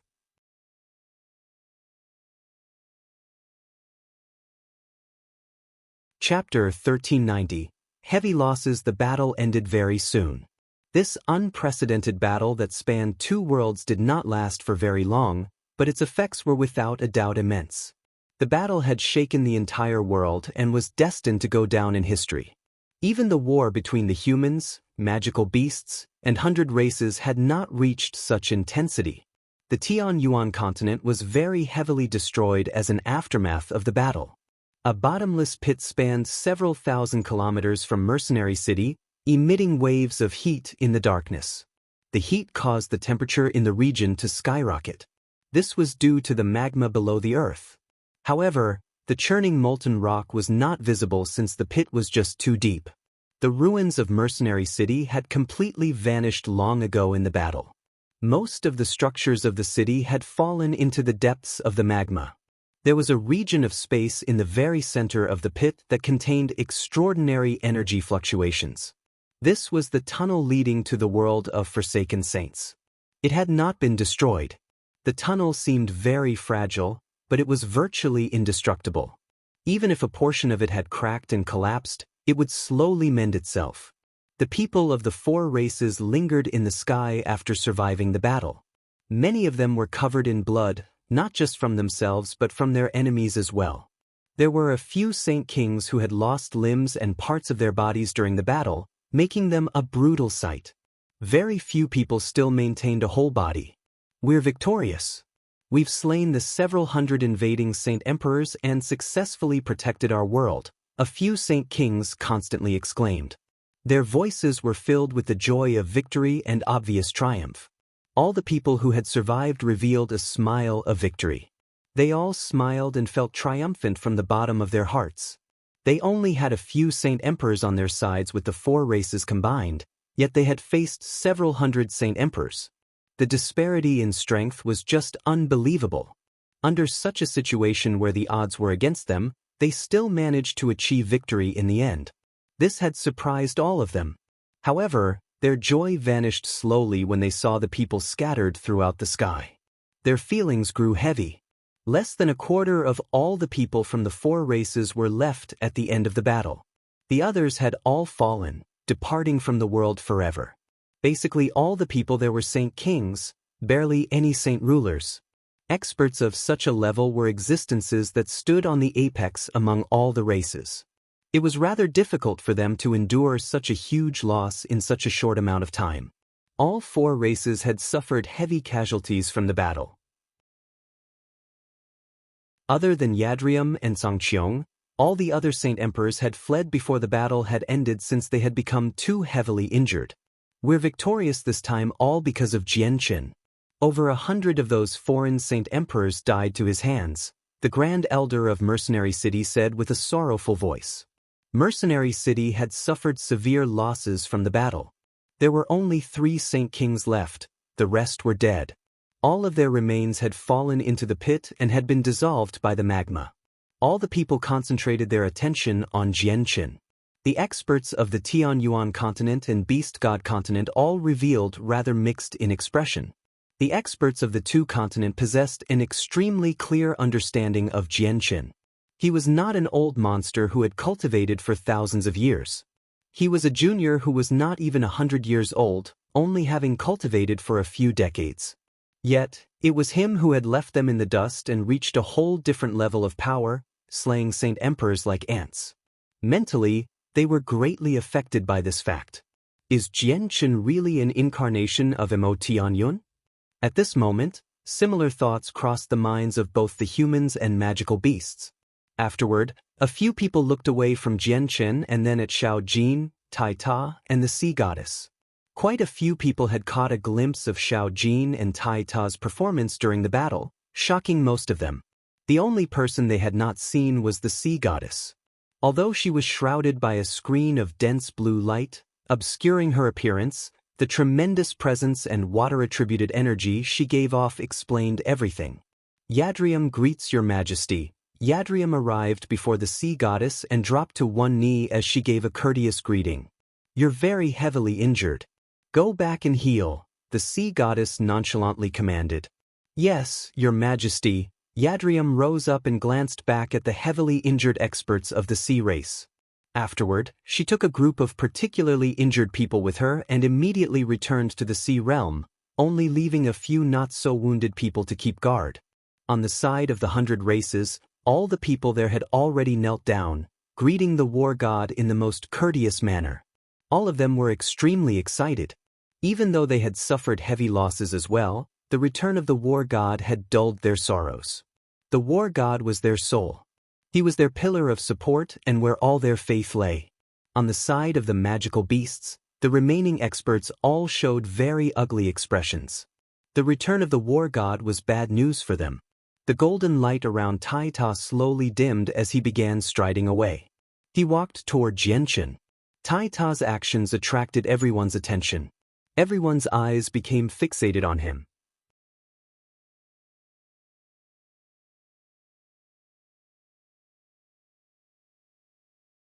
Throughout the entire battle, no one saw who was controlling them, but many of them recognized the two extraordinary weapons as the ancestral weapons of the Tyrant's Blade School and the Changyang clan. The power they displayed shocked many of them. The two weapons had displayed power that completely exceeded anything that had been mentioned in past records.